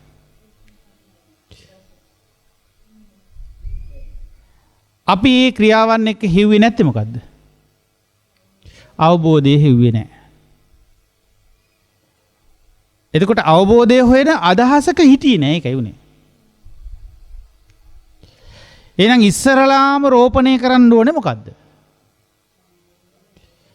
අවබෝධය කරන අදහස. අවබෝධය කරන්න ඕන මම මේක කියන අදහස රෝපණය කරන්න. මොන මාධ්‍යද? අපිට හම්බෙනම හැම මාධ්‍යෙම. අපිට මුණ ගැහෙන හැම මාධ්‍යයකම ඒ අදහස රෝපණය කරලා නම් වර්ධනය වෙනව නේද හැම තැනකම ඒ දේ? නැද්ද? එතකොට වැඩිලා වර්ධනය වෙලා එනකොට හැම තැනම දකින්න තියෙන්නේ මොකද්ද? අවබෝධ කළ යුතුයි කියන අදහසමයි. එහෙම ඉන්නකොට කෙනෙක් ඇවිල්ලා බනිනවා තිත්ත කුණු හරපෙන්.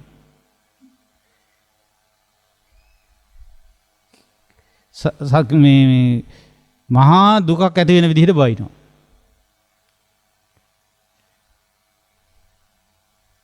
එතකොට මොකද්ද හොයන්නේ? මේ මනුස්සයාට ආපහු ප්‍රතිප්‍රහාර දීලා බැනලා ඒකෙන් මාත් කිව්වා හොඳ වගෙන් කනේ ඇඟිලි ගා ගන්න කියලා එහෙම කියනකොට එනවනේ පොඩි වින්දනය. එයා ආව තමයි එක එකවා කියන්න. හැබැයි මාත් අතහැරියේ නෑ. කිව්වා දෙකක් කනේ ඇඟිලි ගහගෙන යන්න කියලා අපිට නිකන් කවුරු හරි එක කියන්න තියෙනවා නම් නැද්ද පොඩි වින්දනය? අපි ඒක හොයනවද නැද්ද? ඒක හොයන්න අර මිනිහට බයිනවද නැද්ද? ඔහොම සියුම් විදිහට අපි මේ ක්‍රියාව තුළ ඔය වින්දනය හොයලා තියෙනවා. හැබැයි මේ වින්දනය හොයන්න අර ක්‍රියාව පාවිච්චි කරලා තියෙනවා. අර බැනීමේ ක්‍රියාවලිය. ඒකේ අවබෝධකාරක ධර්මයක් නෑ එතකොට. ඒකේ තියෙන්නේ විනෝදකාරක ධර්මයක්. වින්දනකාරක ධර්මයක් ඒකේ තියෙන්නේ. එහෙනම් මිනිස්සුන්ට බනින්නේ ඇයි අපි? වින්දනයේ උදෙසා. එහෙම තරහ ගිහිල්ලා ඉන්න වෙලාවක කාට හරි දෙන්නෙකුට තුන් දෙනෙකුට බැන්නට පස්සේ පොඩි තියෙනවා ඒකේ වින්දනය. නැද්ද? නැත්තම් මෙච්චර කල් ඔහොම මිනිසුන්ට බලින්නේ නෑනේ.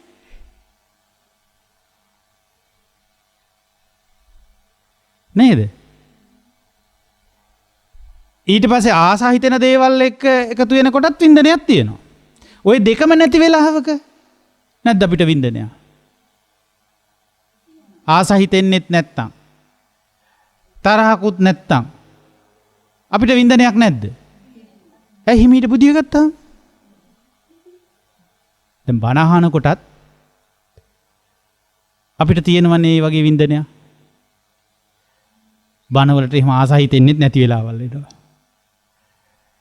තරහකුත් නැහැ බණනේ කියන්නේ.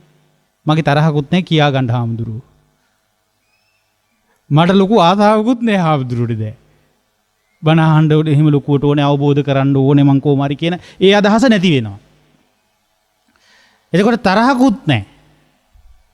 මට තියෙන්නේ බුදිය ගන්න ඕනකම. එතකොට Taman දන්නෙත් නැහැ Tamanට නිින්ද ගිහිල්ලා. හිතේ අර ඕනකම යෙදිලා. විනෝදය. එහෙනම් ඔය බණ අහලා තියෙන්නේ මොකක් උදෙසාද? විනෝදය. එහෙනම් විනෝදෙට බණ අහන්න එපා. නිින්ද යනවා. වින්දනයේ උදෙසා නෙමෙයි බණ අහන්න ඕනේ. මොකක් උදෙසාද? අවබෝධය උදෙසා බණ අහන්න ඕනේ. මේ උතුම් පොහෝ දවස ඒකටයි අවස්ථාව. මම මේ වැඩමුළු වැඩසටහනම පටන් ගත්තේ බිඳුවෙන් බිඳුව හැමෝම එක්ක අවබෝධයක් පැත්තට යොමු කරවගෙන අරගෙන යන්න. එතකොට සමහර පිරිස් ඒ තරම් ඒ ගැන උනන්දුවක් නැහැ. අනේ අවබෝධය කියන එක හැමතැනම ඔය කතා කරන එකක් නෙමෙයි. මිනිස්සු ලොකු අවබෝධයට ගිහිල්ලා කියලා දැනුම යොදනකොට ඉතින් ඒ අවබෝධය කියන්නේ ඔය එකකට කියන්නේ කියලා හිතනවා. තව කොටසක් අවබෝධයද ඉක්මනට දෙන්න අපිට ඉක්මනට කියන්න අවබෝධ වෙන විදිය. පුදුම හදිස්සියකින් දඟලනවා. එක රැයෙන් අවබෝධය ඕනේ වගේ. මේ රැ එළි වැටෙන්න කලින් මට අවබෝධය ගන්න ඕන නම් කියලා දඟලනවා. හැබැයි බුද්ධකාරක ධර්ම වලට පයින් ගන්නවා. භාග්‍යවත් බුදුරජාණන් වහන්සේ තමන්ගේ මේ අවබෝධය උපයා ගැනීම පිණිස මොනතරම් සංසාරේ ඒකට අවශ්‍ය කරන බුද්ධකාරක ධර්ම එකතු කර ආවද කියන කාරණා අපිට වැඩක් නැති වෙලා. නේද? අපි එක රැයින්ම මේක එකෙන්ම අවබෝධයේ කෙලවරටම යන්න දඟලනවා.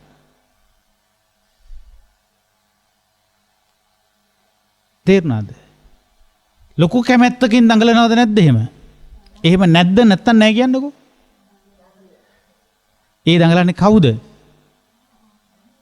මගේ කැමැත්තට මේක කරන්න බෑ කියලා මුලින්ම කිව්වා නේද? ඒ කැමැත්ත ඇතුලේ මාන්නේ තියෙන්නේ. ඒ මමනේ කැමැති. කැමැත්ත නැතුව මේක කළ හැකිද එහෙනම්? චන්දං ජනේති කියන වචනේ වැරදෙනවනේ එතකොට. එහෙනම් ඔය ඡන්දයයි මං හරි කැමැත්තෙන් දඟලනවා කියන එකයි දෙක සම කරන්න යන්න එපා.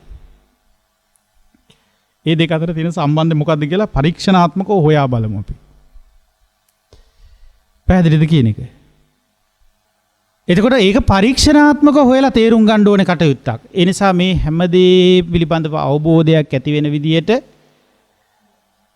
ඒ අවබෝධයට උපකාරක වෙන දේ දියුණු කරගන්න අපි මේ වැඩසටහන මේ පොහෝ දවසේ කරන දහම් කතිකාවත අරගෙන යන්න උත්සාහ කරමු. මොකක් ළඟටද මේක අරන් යන්නේ අපි දැන්? මොකක් ළඟටද අරන් යන්නේ? නිවන ගාවට. ඒ කියනවා නේද ඉතින්?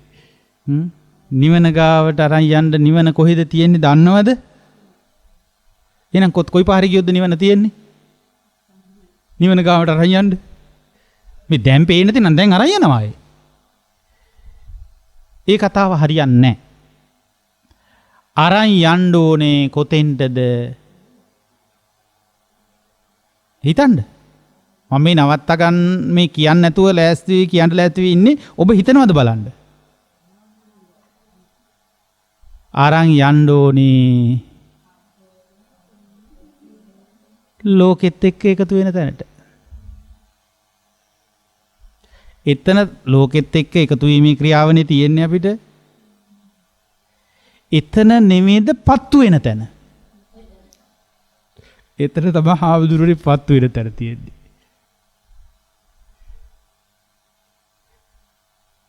වෙඩි නූලයි ගින්දරයි එකතු වෙන තැන වගේ. නේද? එතන තමයි පත්තු වෙන්නේ. එතන තමයි පුපුරන්නේ. සියලු බුද්ධ දේශනා ඉලක්ක වෙන්නේ ඔන්න ඔතෙන්ට.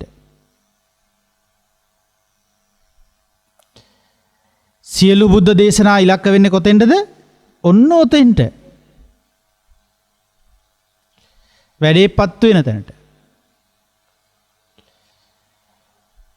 එතන පත්තු නොවුනොත් මොකද වෙන්නේ? නිවෙනවා. පත්තු නොවුනා කියන්නේ නිවුණා. එතන තියෙනද නැද්ද නිවෙනක්? ඔයගොල්ලෝ නිවන තියෙනද දන්නේ නැහැ. නිවන තියෙන්නේ කොතනද එහෙනම්? පත්තු වෙන තැන. අපිට ඈතට පේන්නේ නිවන නෙවෙයි එහෙනම්. පත්තු වෙලා ඇවිලෙනම පේනවා. නේ? එතකොට අපි ඉදිරි ඇවිලෙන ගිනි නිවන්න ඕන නම් කොතෙන්ට ගිහිලාද නිවන්න ඕන? ඇවිලෙනවට ඇවිලෙන්න දීලා, පත්තු වෙනවට පත්තු වෙන්න දීලා ඇවිලිච්ච ගින්නට අපි පැන්නොත්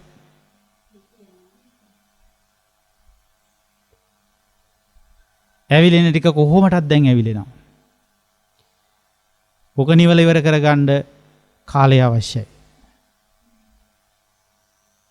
හැබැයි යලිපත්තු වෙන තැනට ගිහිල්ලා එතන නිවනිවා හිටියොත් යලි ඇවිලීමක් නැහනේ. එතකොට ඒකාන්තයෙන්ම නිවීම එතනින් ඇති කරන්න පුළුවන්. දැන් සොයාගෙන යන් ලෝකයට එකතු වෙන තැන්. කැමතිද ඔබ? මේ දේශනාව හරහා අපි යන්නේ ලෝකයට එකතු වෙන තැන හොයන්න. නේ? එතකොට ලෝකයට එකතු වෙන තැන හොයාගත්තාම ඒ ලෝකයට එකතු වෙන තැනදී අපි පත්තු වෙන්න නොදී එතන උපද්දවන්න ඕනේ නිවෙන දහමක්. පැහැදිලිද? නිවෙන දහම තමයි අවබෝධය. ඇයි මේක පත් වුණේ මොකක් නිසාද? අනවබෝධයෙන් පත් වුණේ මේක.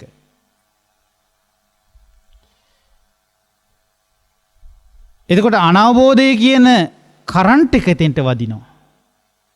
නැත්තම් ප්ලග් එක පත්තු වෙන්නේ නැහැ. ඒ මොහොතට හරියට බැටරියෙන් කරන්ට් එකක් එන ප්ලග් එක වගේ ගිනි පුපුරක් විසි කරනවා එතෙන්ට. ඕක සිද්ධ වෙන්නේ හොඳ පරිසරයක, හොඳ මාධ්‍යයක. ඒ මාධ්‍ය අපි ඔය භෞතිකව හදාගත්ත නැත්නම් පිස්ටන් එක ඇතුළ. අවශ්‍ය කරන තෙල් ටික එකතු කරලා ඉන්ජෙක්ට් කරලා තෙල් ටික ඒක හොඳ පීඩනයකටත් ප්‍රෙස් කරලා අරගෙන උපරිමයට එන මොහොතේදී ප්ලග් එක මොකද කරන්නේ? පොඩි ගිනි පුපුරක් විසි කරනවා. ස්පාර්ක් කරනවා. ඊට පස්සේ ඇතුළ මොකද වෙන්නේ? ගිනි ගන්නවා. පුපුරනවා. තෙලුත් තියෙන හින්දා හොඳ පිපිරීමක් සිද්ධ වෙනවා. ඒ තෙල් නිකන් නෙමෙයි හොඳ පීඩනයකටත් අහු වෙලා තියෙන්නේ. අති විශාල ශක්තියක් ජෙනරේට් කරමින් නැවත මොකද කරන්නේ? ශක්තිය මුදා හරිනවා. වාහනේ දිගටම ගමන් කරනවා. දැන් සංසාරේ යනවද නැද්ද වාහනේ දිගටම?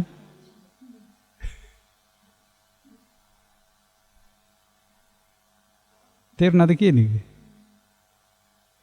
ඒ වාහනේ දිගටම යන ගමන් ඒ කැරකෙන සිස්ටම් එක හැදිලා තියෙන්නේ බැටරි charge වෙන්න. නේ? බැටරි charge වෙන්න හැදිලා තියෙන්නේ.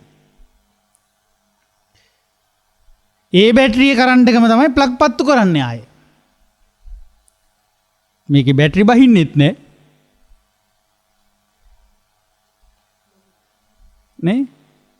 තෙල් ඉවරෙන්ට දෙන්නේ නැහැ. ඊළඟ සෙඩ් එකෙන් තෙල් ටික ගහ ගන්නවා. ඇයි හැම ක්‍රියාවකම තෙල් ඉවර කරන්නේ නැහැ අපි.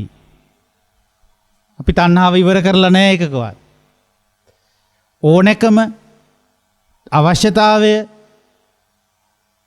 එක්ක නෙවෙයිද වැඩ කරන්නේ?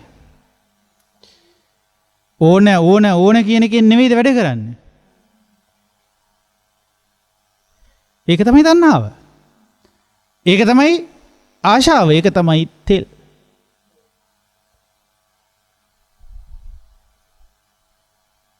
එතකොට ක්‍රියාවෙන් ක්‍රියාවට තෙල් ටික සැපයූ හැම ක්‍රියාවකට මුහුණ දෙන්න වෙලා තියෙන්නේ ලොකු පීඩනයකින්. අද මේ වෙනකොට වෙලා තියෙන්නේ ඒ ක්‍රියාවට අපි මුහුණ දෙන්නේ ලොකු පීඩනයක් හිතේ හදාගෙන. එහෙම නැහැ කියන්න පුළුවන්ද? දරුවන්ගේ වැඩවලට ගිය ගමන් නැද්ද පීඩනයක්? පුදුම පීඩනයක් තියෙන්නේ. අපේ සිතුවිලි ධාරාවයි ඇත්තට මේක සිදුවෙන යන විදිහයි එක ලොකු පීඩනයක් එනවා. එතකොට ඒ පීඩණයෙන් තමයි අපි දෙන්න මොන දෙන්නේ. දැන් අපිට හිතෙන්නේ ඇයි අපි හිතන එක මේගොල්ලන්ට චුට්ටක් තේරුම් ගන්න බැරි. ඒ තමයි පීඩනයේ ප්‍රකාශ වෙන විදිය. එතකොට හොඳ පීඩනයක් කරතේ තණ්හාවකුත් මේකට ප්‍රෙෂස් වෙලා තියෙන වෙලාවක ප්ලග් එකනුත් අවිද්‍යාව නැමැති ගින්දර විසි වෙනවා නම් පුපුරණ එක අහන්න දෙයක්ද? පිපුරුවා කියන්නේ ඊළඟ භවයක් හදන්න අවශ්‍ය ශක්තිය ජෙනරේට් කරලා නැද්ද?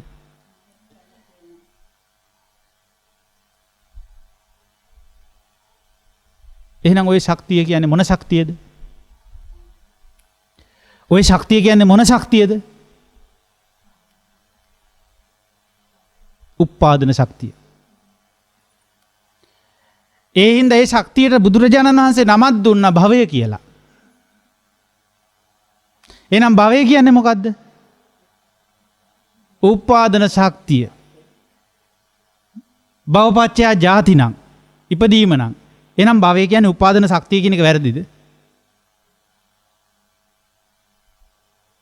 අපේ වචන වලින් මව් භාෂාවෙන් තේරුම් ගත් දවසටයි පටිච්චසමුප්පාද තේරෙන්නේ අපිට. භවපච්චය ජාති කියන්න පුළුවන්. ඒක තේරෙන්නේ නැතුව කියන ඇවිල්ලා තියෙනවා. ඒ මගධ භාෂාව. ඒ කාලේ මගධයේ තිබිච්ච මව් භාෂාව.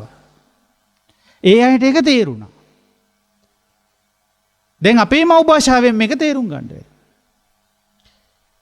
යමක් උපදවන්න තියෙන ශක්තියට තමයි කියන්නේ උපාදාන ශක්තිය. එහෙනම් මේ ලෝකේ ඉපදීමට ශක්තිය ලබා දෙන දෙයට මොකක්ද කියන්න ඕනේ? ඉපදීම ලැබෙන්නේ ඉපදීමට තියෙන ශක්තිය නිසා නේද? ඒ කියන්නේ භවය. එහෙනම් භවය කියන්නේ මොකද්ද? මෙච්චර කල් භවය කිව්වේ මොකේද? එහෙම ලොකු අදහසක් කියන්න දෙයක්වත් නැහැ. භවයට භවයයි කිව්වේ. භවය කියන්නේ මොකක් කියලාද තේරුම් ගන්න හිටියේ.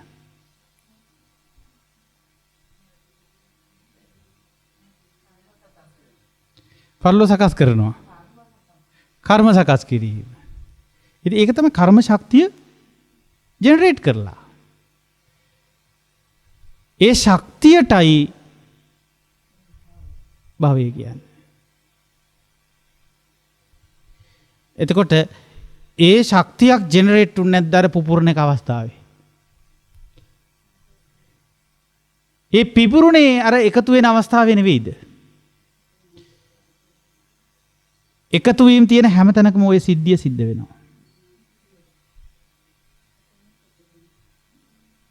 එහෙනම් බුදුරජාණන් වහන්සේ මේ එකතු වීම අඩු කරන්න මොකද කරේ?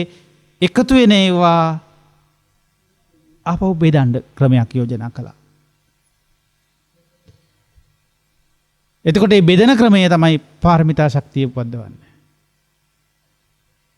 පුපුරවන ගතිය අඩු කරලා එතන පිපිරීම උපද්දවන්නේ නැහැ. පිපිරීම සම්බන්ධයෙන් එතන ඇති වෙන්නේ මොකද්ද? උප්පාදයක්ද? නැහැ. එහෙනම් මොකද්ද? අනුප්පාදයක්. පැහැදිලිද? පිපිරිච්ච එකේ සද්දේ අඩු වෙලා හිමීට නැති වෙලා ඒක නිරුද්ධ වුණා කියන එකනේ කියන්නේ කට්ටිය. පිපිරීම නිරුද්ධ වුණා කියන්නේ ඒකටනේ. නෑ. පිපිරීම නිරුද්ධ වුණා කියන්නේ පුපුරණ එක නොපුපුරා ඉන්න තැනට තියෙන තැනටපත් වුණා. ආයේ කවදාවත් මේක වෙන්නේ නැති තැනකටපත් වෙනවා නම් එතන තමයි නිරෝධය. ඒකට තමයි කියන්නේ ආයතින් අනුප්පාදෝ හෝති.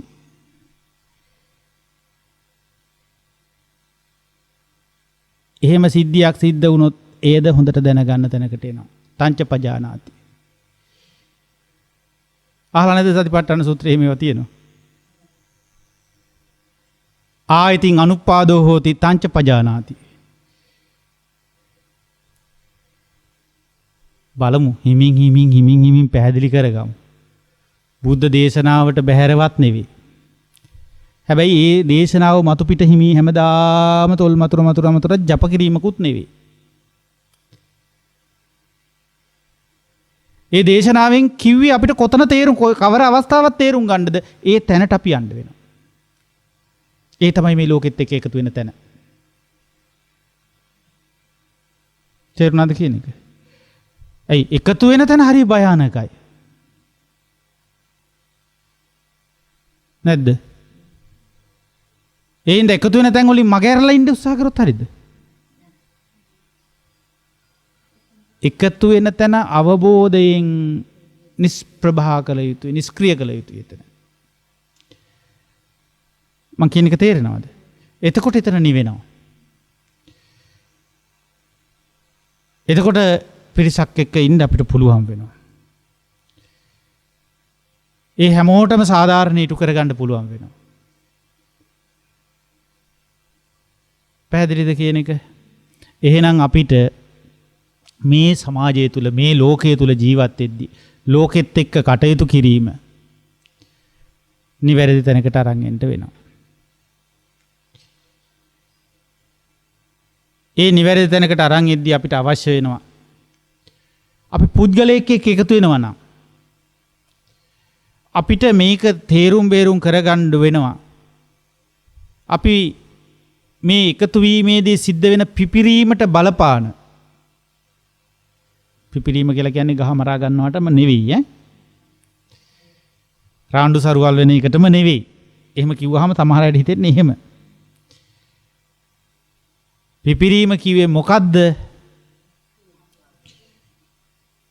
උත්පාදන ශක්තියක් ජෙනරේට් කරන පිපිරීමක්.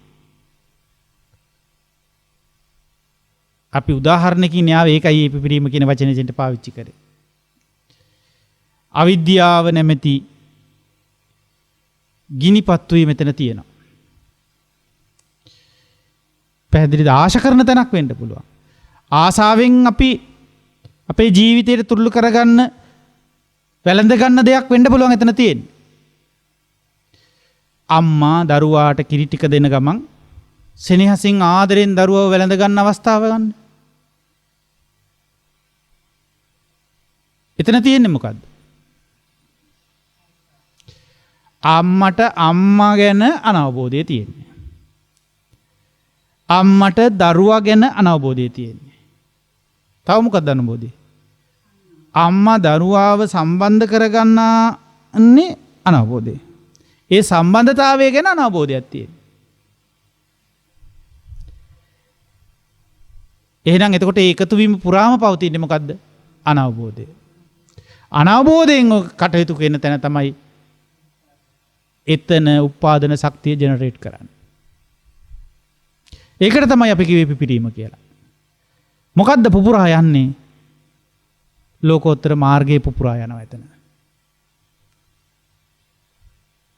ඒ ලෝකෝත්තර ධර්මයක් එතන වැඩෙන්නේ නැහැ. අවබෝධයට අවශ්‍ය කරන ශක්ති ටික තමයි පුපුරලා යන්නේ. අනවබෝධයම යලි පෝෂණය වෙනවා. එහෙනම් මාධ්‍ය කියන්නේ ආන් ඒ තැනට,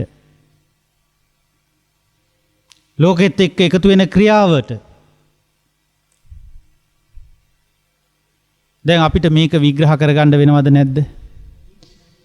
ඉතින් කාලය වෙලාව අරගෙන අපිට මේක විග්‍රහ කරගන්න වෙනවා. ඉතින් අපි උත්සාහයක යෙදෙමු. මේ සාකච්ඡාව ඉවසීමෙන්, හොඳ විමසීමෙන්ම ඉතාම පැහැදිලිව තේරුම් ගන්න. දැන් අපි මෙච්චර කල් මේ මානසිකාර රටාවක නෙවෙයි අපි ලෝකෙත් එක්ක එකතු වුණේ. කොහොම හරි කරලා මේක මොකක් කරගන්නද? මේක ඉටු කරගන්න කියලා. ඉටු කරගන්න දැඟලුවේ මොකද්ද බලන්නකො මතක් කරලා හොඳට.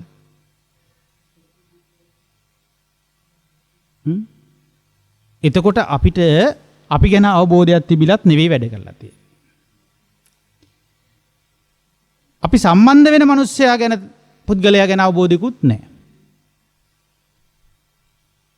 එතකොට මේ සම්බන්ධතාවයේ ගොඩනගා ගනිද්දී ඒ ගොඩනගා ගන්න සම්බන්ධතා රටාව පිළිබඳ අවබෝධිකුත් නැහැ. එතකොට අතීතයේ සිට කාගෙන් හරි මොන උපදෙස් ලැබුණත් ඒක එච්චර ගණන් අරගෙනත් නැහැ. මේ සම්බන්ධතාවය හදාගද්දී අපි කරලා තියෙන්නේ අපි ගැනත් අවබෝධයක් නැතුව, බාහිර පුද්ගලයා ගැනත් අවබෝධයක් නැතුව ඒ සම්බන්ධ වෙන සම්බන්ධතා පිළිවෙල ගැනත් අවබෝධයක් නැතුව ඒ සිද්ධියට ඔහේ යන්න ඉඩ දීලාද නැද්ද? ඇත්ත හොඳට තේරුම් ගන්න. ප්‍රතිඵලය උනේ මොකද්ද?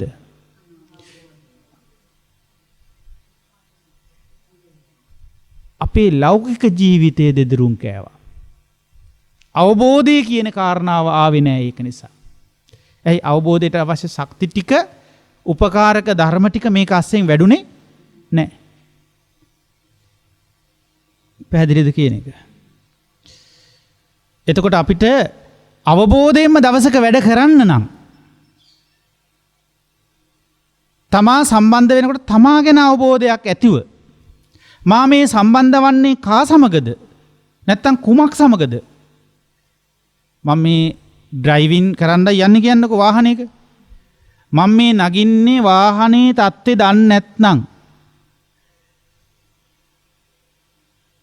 අපි ගිහින් ලොකු අනතුරක වැටෙන්න බැරිද?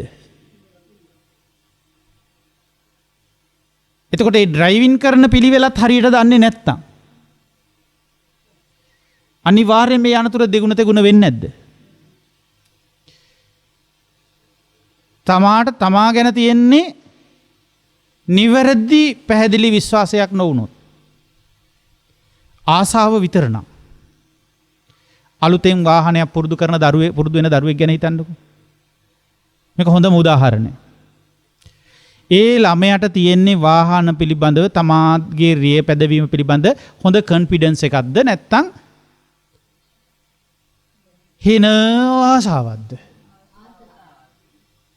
මම ඒකට හින කියලා දැම්මේ විශාල ආසාවක් තියෙන යාට. එතකොට එයාට වාහනෙට දැක්කොත් වාහනයක පදින්න පුළුවන් කියලා හිතෙන එක නවත්තන්න බෑ. මට පුළුවන් මේක කියලා හිතෙනවා. මොකක්ද ඕක ඉතින් පොඩ්ඩක් අරන් යන්න තියෙන්නේ කියලා හිතෙනවා. එයාගේ රිය පැදවීම ගැන එයාට අත්දැකීම් බහුල ස්වභාවයක් නැහැ. කොන්ෆිඩන්ස් එකක් නැහැ. පැහැදිලිද කියන එක? ඒ වගේම මෙයාට වාහන ගැන ලොකු අවබෝධයක් නැහැ. මේ වාහනේට නැගලා වාහනේ පොඩ්ඩක් චෙක් කරලා බලලා ගන්න දක්ෂ නැහැ. දැන් ඔක්කොම හරි කියලා හිතන්නේ. ඊට පස්සේ මෙයාගේ රිය පැදවීමත් ක්‍රමානුකූල ටෙක්නිකලි වැරදි. එතකොට මෙයා මේ වාහනේට නැගලා පදවගෙන ගියොත් කොහේ හරි බෑවුමකට යන ඉඩකඩ වැඩි. එතකොට එයාට තමා ගැන අවබෝධෙත් නැහැ. බාහිර සම්බන්ධ වෙන ලෝකේ තමයි වාහනේ. ඒ වාහනේ තමයි අතර ඇති වෙන සම්බන්ධතාවය තමයි පැදවීම. ඒ වගේ සිද්ධි අපිට වෙන්නේ නැද්ද? දැන් ඔතෙන්ට හොඳට පළපුරුදු අත්දැකීම් බහුල කෙනෙක් එනවා. එතකොට එයාගේ ස්වරූපය ගැන හොඳට අවබෝධයක ඉන්නවා. අද දවසේ මගේ ශරීර සෞඛ්‍ය කොහොමද? අද දවසේ මගේ මානසිකත්වය මොකද්ද? මේ වාහනේ අරන් යන්න පුළුවන් වේද බැරි වේද? මං නිදි මරලාද ඉන්නේ? ඒ වගේ දවස්වල තියෙන අත්දැකීම් මතකයි. තේරෙනවද කියන එක? ඒ නිසා එයා වාහනේට නගින්නේම තමා පිළිබඳව යම්කිසි විශ්වාසයක් ඇති කල්හි. ඒ විශ්වාසයේ සහිතවයි. නැතිනම් එයා කියනවා මට අද නම් මෙහිමයි තත්ත්වය කියලා. ඊට පස්සේ එයා වාහනේට නගින්නේ තෙල් බලලා, ඔයිල් බලලා, බ්‍රේක් බලලා, තව චෙක් කරගත යුතු දේවල් චෙක් කරලා වාහනේ පිළිබඳවත් යම්කිසි කොන්ෆිඩන්ස් එකක් අරගෙන. ඒ වගේ මෙයාගේ ඩ්‍රයිවිං ක්‍රමවේදය පිළිබඳවත් එයාට එතකොට එයා වලවල් සහිත පරිසරයක හරි ලොකු ඇගිලි සහිත පරිසරයක හරි වාහනේ තිබුණත් හිමීට ගොඩ ගැනීමක් කරනවා. තේරෙනවද කියන එක? ආන්ගේ වගේ තමයි මේක අවබෝධයෙන් හසුරවන කෙනාට ඒක කරන්න පුළුවන්. අවබෝධයේ පිනිස හැසිරෙනව නම් ටික මේ වැඩේ ඉගෙන ගන්න පුළුවන්. අනවබෝධයෙන් යන කෙනා මේ ලෝකෙට එකතු වෙන්නේ අර අලුතෙන්ම මේ වාහන මේ ආස කරන කෙනෙක් ගිහිල්ලා නැගලා ඉගෙන ගන්නවා වගේ. ඉගෙන ගන්න නෑ. එයා ඇත්තටම ආසාවට කරනවා එතකොට යා. ඒ නිසා ආසාවට රියපදින්න හොඳ නෑ. කොතනද? හැමතැනම. හැමතැනම අපේ රියපැදවීම් ටිකක් නැද්ද එතකොට? තියෙනවා. ඒ හැමතැනම ආසාවට පදින ගතියකුත් නැද්ද? ඈ? ආසාවට නැංග කෙනා මොකක් හරි ඒකේ හොඳ මට්ටමක් තියෙනවා කියන්නකෝ. එතකොට නිකන් ලෑල්ලටම පා ගන්න හිතෙනවා එයාට. ඒ ආසාවට නිපදින්නේ. ඉන්න කොහොම හරි අනතුරු ගේනවා මෙතෙන්ට. විශ්වාසය නැහැ. ඒ නිසා අපිට තියෙන්න ඕනේ ලෝකෙත් එක්ක සම්බන්ධ වෙද්දී මේ සම්බන්ධයට එකතු වෙන දේවල් පිළිබඳ අවබෝධයක්. සම්බන්ධ කරගන්නේ මොනවද? ලෝකෙත් එක්ක එකතු වෙද්දී තමා සම්බන්ධ කරනවා එතෙන්ට. බාහිර පුද්ගලයෙක් හෝ දෙයක් සම්බන්ධ කෙරෙනවා එතෙන්ට. ඊට පස්සේ මේ දෙක අතර ගොඩනැගෙන සම්බන්ධතාවය ගැනත් අපිට අවබෝධයක් තියෙන්න ඕනේ. පැහැදිලිද? එහෙම කරුණු තුනක් මේකේ තියෙනවා කියලා තේරෙනවද? එතකොට ඔය තුන ගැනම අවබෝධයක් ඇති වෙන විදිහටද අපි මේ වැඩ කරන්නේ? නැත්තම් තුනෙන් එකක්වත් ගැන අවබෝධයක් ඇති වෙන විදිහටද? එහෙනම් මොකද්ද මේ කියන කතාවේ බොරුව? අවබෝධය ඇති වෙන විදිහට වැඩ කරනවයි කියලා. කරුණු තුනක් සෙට් වෙන්නේ. කරුණු තුනක් සම්බන්ධ වෙන්නේ. තුනම ගැන අවබෝධයක් ඇති වෙන විදිහට නෙවෙයිලු. හා කමන්නේ එකක් හරි ගැන අවබෝධය ඇති වෙන විදිහටද? එකක්වත් ගැන අවබෝධය ඇති වෙන්නේ නැහැ කියන්නේ එකක් ගැන නෙවෙයි අනිත් දෙක ගැනද එහෙනම්? ඒත් නෑ. එකක්වත් කියන එකේ දේව තියෙනවනේ නේද? එකක්වත් ගැන අවබෝධය ඇති වෙන විදිහට නෙවෙයි. තනී කරම මේ වැඩවල යෙදිලා තියෙන්නේ විනෝදය හොයන ලක්ෂණය. එකතු වෙලා තියෙන්නේ මේ තෙන්ට ගිහිල්ලා. වින්දනය හොයනවා. රහ හොයන්න. රහ බලන්න. එතකොට ඒ රසය හොයන ලක්ෂණය රසය වින්දනය කර කර රසයම යලි යලි ඉන්න ලක්ෂණය තියාගෙන අපි මේක කරන්න ගියොත් අපිට අවබෝධ කරන කතාව අමතක වෙලා යනවා. පැහැදිලිද? එහෙනම් මේක අවබෝධ කරන්න උපකාරක ශක්තිය ගන්නෙ කොහොමද?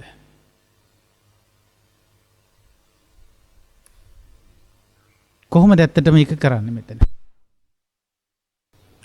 එතකොට යමක් අපි අවබෝධ වීම පිණිස ක්‍රියාවක යෙදෙනවා නම් ක්‍රියාවක යෙදීම අනිවාර්යයෙන්ම ලෝකෙත් එක්ක සම්බන්ධ වීමකට යනවා. ඒ ක්‍රියාවක යෙදෙන අවස්ථාව ලෝකෙත් එක්ක සම්බන්ධ වෙන අවස්ථාවයි. ඒක කායික ක්‍රියාවක යෙදුනත් වාචසික ක්‍රියාවක යෙදුනත් මනසින් ක්‍රියාවක යෙදෙනවා හිතනවා මොකක් හරි. ඒක මනසින් සිතුවිලි ලෝකයක් එක්ක කරන සම්බන්ධය. එතකොට තමා ඉන්නව මනසට එන අරමුණු ලෝකයේ තමයි එතකොට බාහිර වෙන්නේ. මනසකට අරමුණු වෙනදී ඇහැට කවුරු හරි පේනවා කියන්නකෝ. ඒ අවස්ථාවේ තමා ඉන්නවා ඇසට අරමුණු වෙන ලෝකයේ එතන තියෙන්නේ. හැමතිස්සෙම එතකොට තමාගේ පැත්ත කියලා එකකුයි අරමුණු වෙන ලෝකයේ කියලා එකකුයි කියලා හදාගන්න පුළුවන් අපිට මේක. එක වෙලාවක ඇහැට අරමුණු වෙන ලෝකේ තව වෙලාවක කනට අරමුණු වෙන ලෝකයේ තව වෙලාවක නාසයට අරමුණු වෙන ලෝකයේ වෙනවා එක.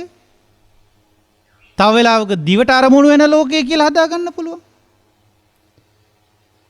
තව වෙලාවක කයට අරමුණු වෙන ලෝකේ තව වෙලාවක මනසට අරමුණු වෙන ලෝකය. එහෙම තේරුම් ගන්න වෙනවා මේක.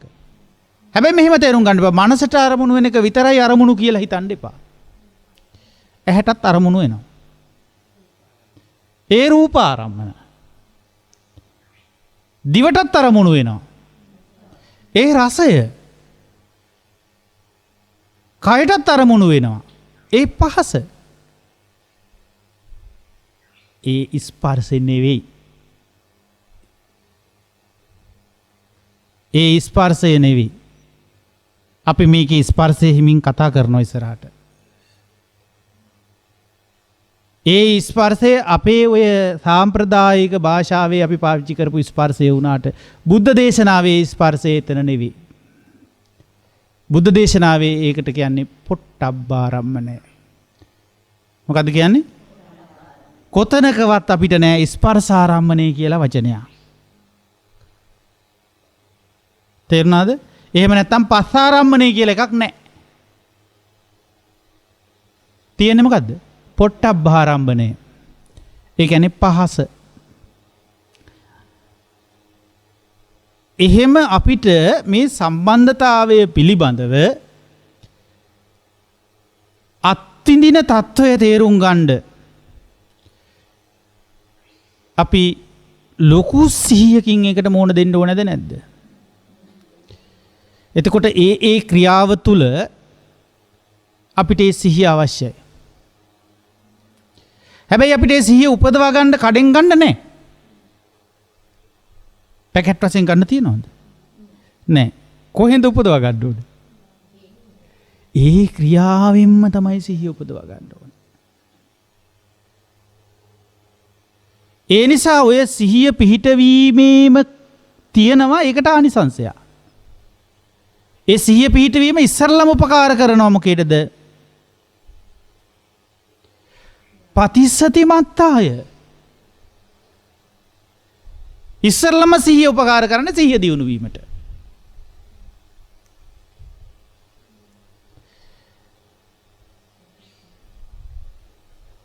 මනාව සිහිය දියුණු වීම පිණිස උදව් කරනවා. තව තියෙනවා යාවදේව ඥානමත්තාය. ඥානය උදව් කරන්නත් ඒ සිහියම උදව් වෙනවා. තව තියෙනවා අනිසිතෝච විහෙරති. කිසිවකට ඇලෙන්නේ නැතුව ඉන්න. කිසිවක් ග්‍රහණය කර නොගෙන ඉන්න. ග්‍රහණය නොවන විදියට ඉන්න. නච්චකින්චි ලෝකේ උපාදීයති.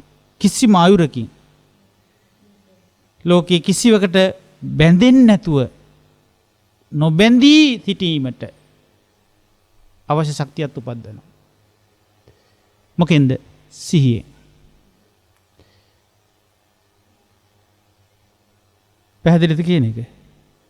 එහෙනම් ඒ සිහිය උපකාරක ධර්මයක් වෙනවද නැද්ද? ඒ උපකාරක ධර්මයේ මේකේ උපදින විදිහට මේ ක්‍රියාවට යන්න ඕනේ අපි. කකුලක් ඔසවලා කකුලක් පොළවට තබන වෙලාවේ පොළව සමග පාදයේ ස්පර්ශ වෙන වෙලාවේ හරි නේද? පොළව සමග පාදයේ ස්පර්ශ වෙන්න පුළුවන් නේ?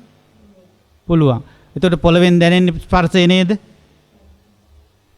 ඕන් දැන් මම ඒක එහෙම ගන්න එපා කියප එක ගත්ත අවස්ථාව. ගානට කරකෝගෙන එනකොට අනේ අපි අහුවෙනවා. පායට පහස දැනෙන්නේ ස්පර්ශය නෙවෙයි. එතන ස්පර්ශයක් තියෙනවා ඒ වුණාට. නේද? නෑ එතන ස්පර්ශයක් තියෙනව නේද?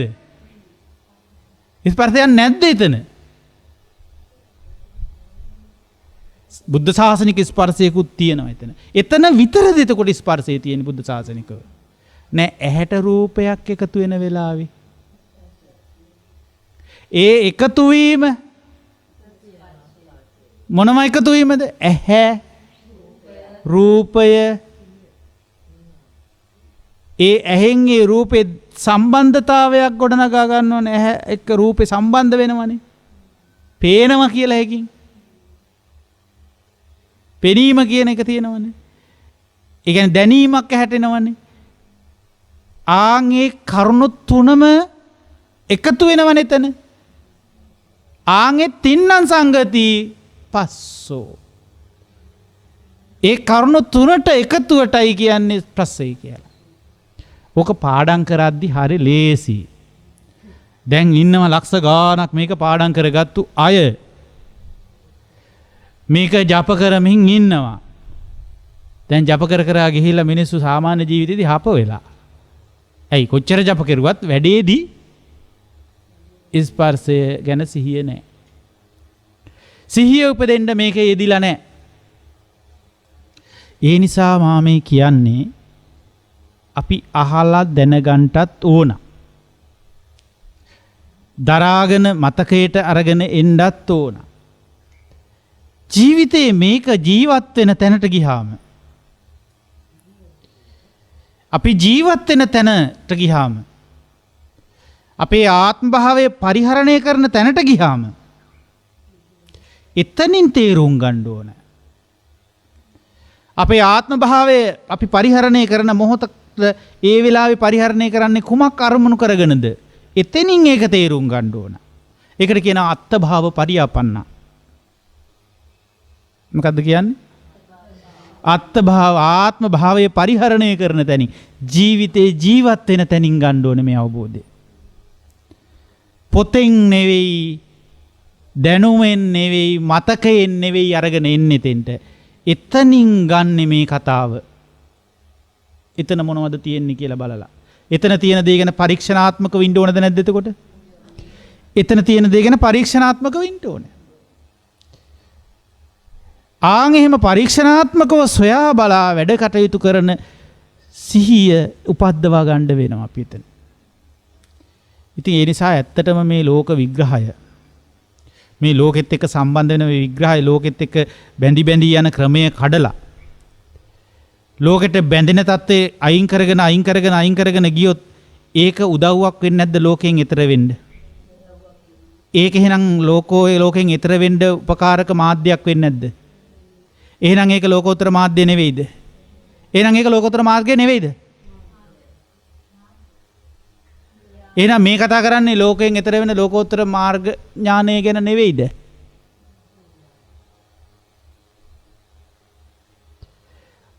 ඔහොම කතා කරන්න සිහිය තියෙයිද අපිට? අපි දැනුමෙන් පෝසත්.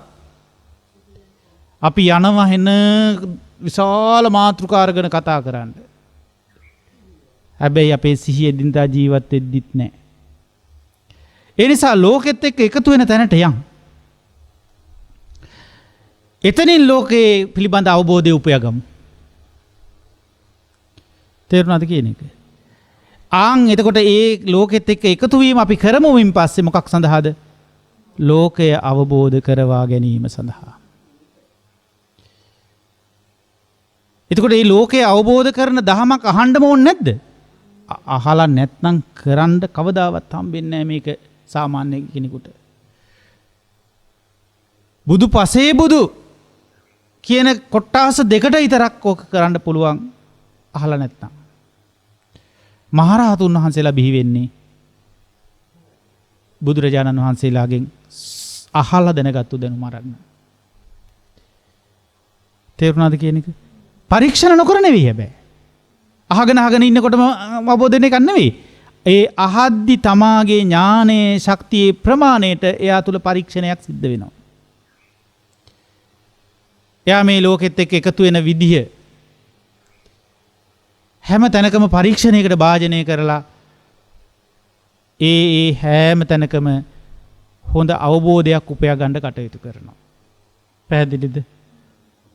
එතකොට අපි මිනිස්සු එක්ක කටයුතු කරද්දි ගැටලුවක් නොවි ප්‍රශ්නයක් අර්බුදයක් හට නොගැනී ඉන්න නම් අපිට අපි ගැන අවබෝධයෙන් අපි මේ මිනිස්සු එක්ක කටයුතු කරන්න ඕනේද නැද්ද? ඒ මිනිස්සු ගැන අවබෝධයක් අපිට තියෙන්න ඕනේද නැද්ද? මේ සම්බන්ධතාවය ඇති කරගන්න විදිහ ගැන අපි සේවකයෙක් සේවිකාවක් එක්ක වැඩ කරන්න ගියත් ඕන් ওই ස්වභාවය අපිට නැති වුණොත් කොතනකට හරි ටික දුරක් යනකොට කොතනක හරි හිරවීමකට ගස්රණයකටපත් වෙනවා. ඒ අපි ඉන්නේ අපි ගැන අනවබෝධී. ඒ පුද්ගලයෝ ගැන අනවබෝධයේ ඉන්නේ. ඉතින් ඔක අවබෝධ කෙනෙක් කිව්වත් අපිට ඒක පිළිගන්න තරම් අවශ්‍යතාවයක් ඒ වෙලාවට දැනෙන්නේ නැහැ. ඒ අනවබෝධය විසින් ඒ වෙලාවේ ගෙනෙන වින්දනයකට අහු වෙලා යනවා. පැහැදිලිද කියන එක? ඒක තමයි ඔය දරුවන්ට වෙන්නේ. ඉගෙන ගන්න දරුවන්ට ඒගොල්ලෝ ඉන්නේ අනවබෝධයේ. ඒතර අම්මා ගැන තියෙන්නේ යට අනවබෝධයක්. තාත්තා ගැන තියෙන්නේ අනවබෝධයක්. එතකොට ඒ සම්බන්ධතාවය ගොඩ නැගෙන්නේ අනවබෝධයක් එක්ක. ඉතින් අම්මලා තාත්තලාගේ උපදෙස් හරි වදයක් වෙනවා, මානසික පීඩනයක් වෙනවා එයාලට. හැබැයි ජීවිතේට මුහුණ දීලා වරද්ද ගන්නවා. පැහැදිලිද කියන එක? ඉතින් දරුවෝ හැටියට මේක තේරුම් ගන්න උත්සාහ කරන්න. දෙමාපියෝ හැටියට මේක තේරුම් ගන්න උත්සාහ කරන්න. එහෙම දරුවෝ දෙමාපියන්ගේ ලෝක අරුබුදය මේ විදිහට ටික ටික අඩු කරගන්න පුළුවන් වෙන්නේ ඒ ලෝකයේ අවබෝධයට යන විදිහටම ඒවා පරිශීලනය කරගන්න. එහෙම නැතුව අරුබුද හදාගෙන අපි ලෝකෝත්තර ධර්ම වල වැඩෙන්න ආවට ඒ වැඩෙන්නෙත් නැහැ එතකොට. ඇයි? අර ලෝකේ හිර කරගෙන. ඒක මහා ගස්ඨණයක් කරගෙන ඒකට මූණ දෙන්න එපා කියලා නෙවෙයි මේ කියන්නේ. දැන් මූණ දෙන්න නැතුව මග ඇරලා ආවා කියන්නකෝ.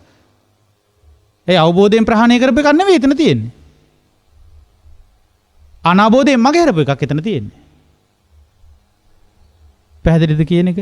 ඒ නිසා අවබෝධයෙන් ප්‍රහාණය කරන්න වෙන අවස්ථාවක අපි මේ ඉන්නේ.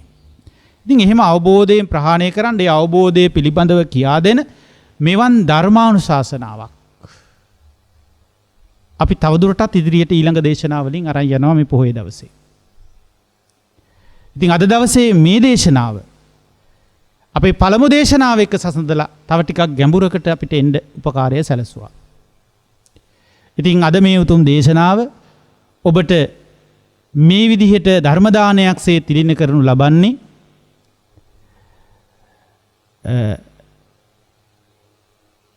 මේ අද දවසේ මේ ධර්මයේ තුලින් තමන්ට වගේම මේ සහසම්බන්ධ වෙන සෑම සියලු දෙනාටම උත්තරීතර ධර්ම අවබෝධයම ලබා ගන්නට මේ ධර්ම දානයේ උපකාරක ශක්තියක් වේවා කියන පදනමේ පිහිටලා. එහෙම පදනමක පිහිටලා මට වසර ගණනාවක් තිස්සේ මේ ධර්මය ලෝකයට කියා දෙන ගමනේදී මට උපකාරක ශක්තියක් සලසලා දුන්න.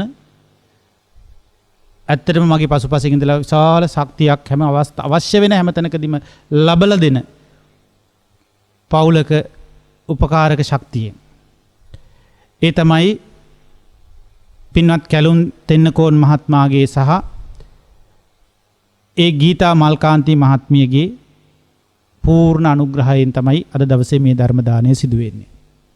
ඉතින් බොහොම නිහතමානීව හැමදාමත් මට උපකාර කරමින් ඒ අවවාදයන් අනුශාසනාවන් මනාකොට පිළිපදිමින් එයින් පරිබාහිරට නොයා ගිලිහෙන් නැතුව මේ අවවාද තුල ඉන්න ලොකු වීරියක් ගන්න අම්මා කෙනෙක් තමයි ගීතා අම්මා.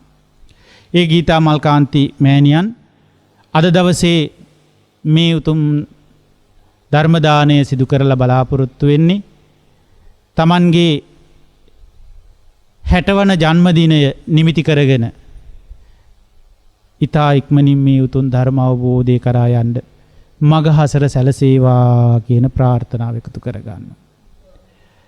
ඉතින් ඒ වගේම පුණ්‍යානුමෝදනා කරන්නත් මේ මෑණියන් බලාපොරොත්තු වෙනවා. තමන් හා එක්ක ජීවත් වෙන මේ සියලු දෙනාගේ ධර්ම අවබෝධයට ජීවන ගමනට ශක්තියක් සපයන සියලු ලෝකපාලක ශාසනපාලක ඉෂ්ඨකාමී කියන දෙව්බඹ පිරිසටම මේ පින් පළමු අනුමෝදන් කරනවා. ඒ පුණ්‍යානුමෝදනාව ලැබිලා ඒ සියලු දෙවිබඹුන් සැපවත් වේවා, සුවපත් වේවා, ශාන්ත නිවනින් සැනසෙත්වා කියලා ප්‍රාර්ථනා කරනවා. ඒ වගේම බලාපොරොත්තු වෙන තමන්ගේ මියගිය ආදරණීය දෙමාපියන් ඇතුළු සියලු මියගිය ඥාති හිතයිසී පිරිසට මේ පින් අනුමෝදනා වෙලා ඒ සියලු ඥාති හිතයිසියෝ සැපයෙන් සැපයටපත් වේවා, සංසාර දුකින් නිදහස් වේවා කියලා ප්‍රාර්ථනා කරනු ලබනවා. ඒ වගේම බලාපොරොත්තු වෙනවා කල්යාණ මිත්‍ර පින්වත් ස්වාමින් වහන්සේලාගේ අනුග්‍රහය ලැබලා අද මේ ගමන එන්න ලැබුණු මේ අම්මලා, ඒ වගේම කල්යාණ සහායක පිරිස ඇසුරු කරලා කල්යාණ සහායක ගිහි උපාසක පිරිස් ඇසුරු කරලා ඒ ආශ්‍රය නිශ්‍රය තුල ලැබූ දැනුම අත්දැකීම පදනම් වෙලා තිබෙනවා. ඒ නිසා ඒ කල්යාණ මිත්‍ර ස්වාමින් වහන්සේලාටත් කල්යාණ සහායක පිරිසටත් මේ පින් අනුමෝදනා කරනවා උතුම් ධර්ම අවබෝධයම සැලසේවා කියන මෙත් සිතින්. ඒ වගේම සුජීවත්ව සිටින අය අතර විශේෂයෙන් පවුලේ මේ හැම කටයුත්තක්ම බොහෝම උපේක්ෂා සහගතව කටයුතු කරමින් අනුග්‍රහ කරන මේ අම්මටත් අවශ්‍ය පුණ්‍ය කුසල ධර්මයන්ට ශක්තිය ලබා දෙන ඒ අම්මගේ ජීවිතයට ශක්තියක් වෙන ඒ කැලුම් මහත්මාට නිදුක් නිරෝගී සුවපත් භාවය සැලසේවා. තිර ජීවනයේ සැලසේවා. මේ ධර්ම අවබෝධය කරා යොමු වීමේ කුසලය ඒකාන්තයෙන්ම උපදේවා කියලා ප්‍රාර්ථනා කරනු ලබනවා. ඒ වගේම ආදරණීය පුතණුවන් ඒ රෝමිත දරුවා වෙනුවෙන් මේ පින් අනුමෝදනා කරනවා. තමන්ගේ රැකියාවේ සහ අනාගත දිවිගමනේ ඉදිරියට ඒ අනාගත ජීවිතයේම සාර්ථක වෙන්න මේ පුණ්‍ය කුසල ධර්මයන් හේතු වාසනා වේවා කියලා ප්‍රාර්ථනා කරනවා. ඒ වගේම සඳලී දියණියටත් මේ පින් අනුමෝදනා වෙලා ඇයගේ උසස් අධ්‍යාපනය සාර්ථක වේවා, විශිෂ්ට ප්‍රතිඵල තුලින් අනාගත දිවි ආලෝකමත් කරන්නට අවශ්‍ය සියලු ශක්තිය ලැබේවා කියලා ප්‍රාර්ථනා කරනවා. ඒ වගේම සියලු ඥාතීන්ට මේ පින් අනුමෝදනා කරනු ලබනවා. සියලු හිතවත් අයට මේ පින් අනුමෝදනා කරනවා. ඒ අයට ආශිර්වාද කරනවා. සිතක් සාන්තියක් යහපතක්ම සැලසේවා කියන මෙත් සිතින්. ඉතින් එහෙමනම් අපි ගීතා මෑණියන්ට මේවන් උතුම් ධර්ම දානයකට අවස්ථාව සලසලා දුන්න පින කුසලය තුලින් අපි ප්‍රාර්ථනා එකතු කරමු. එතුමියගේ සියලු බලාපොරොත්තු ඒ විදිහට ඉෂ්ට සිද්ධ වේවා. ඒ වගේම ලෞකික ජීවිතයේ තුල කටයුතු කරන හැම මොහොතකම ලෝකෝත්තර ධර්ම උපයා ගැනීම සඳහා සිහිනුවන උපදින්ට මේ පුණ්‍ය කුසල ධර්මයේ හේතු වාසනා වේවා. ඊ타ත්ම ඉක්මනින් මේ ලෝකෝත්තර ධර්ම තුල වර්ධනයක් ඇති වෙලා ලෝකෝත්තර මග ඒ ආලෝකමත්ව ඇති කර ගන්නට ශක්තිය ධෛර්යය වාසනාව ඒ මහත්මියට ඒ මෞතුමියට ඒකාන්තයෙන්ම ඇති වේවා කියලා අපි ප්‍රාර්ථනා කරමු. ඉතින් අද දවසේ එමනම් ධර්ම ශ්‍රවණයට සම්බන්ධ වූ ශ්‍රී ලංකා වාසී ඔබ හැම දෙනාට, ලෝක වාසී ඔබ හැම දෙනාට මේ පින් අනුමෝදනා වෙලා ඔබගෙත් ඒ ආකාරයෙන්ම පැතුම් මිටු වේවා. සියලු ලෞකික ධර්ම අභියස ඒවාට ඇලී යනවා වෙනුවට ඒවා අවබෝධ කරන තැනකින් ලෝකය අවබෝධ කිරීමේ කුසලයේ මතු වේවා කියලා ප්‍රාර්ථනා කරනවා. හැම දිනාටම තෙරුවන් සරණයි.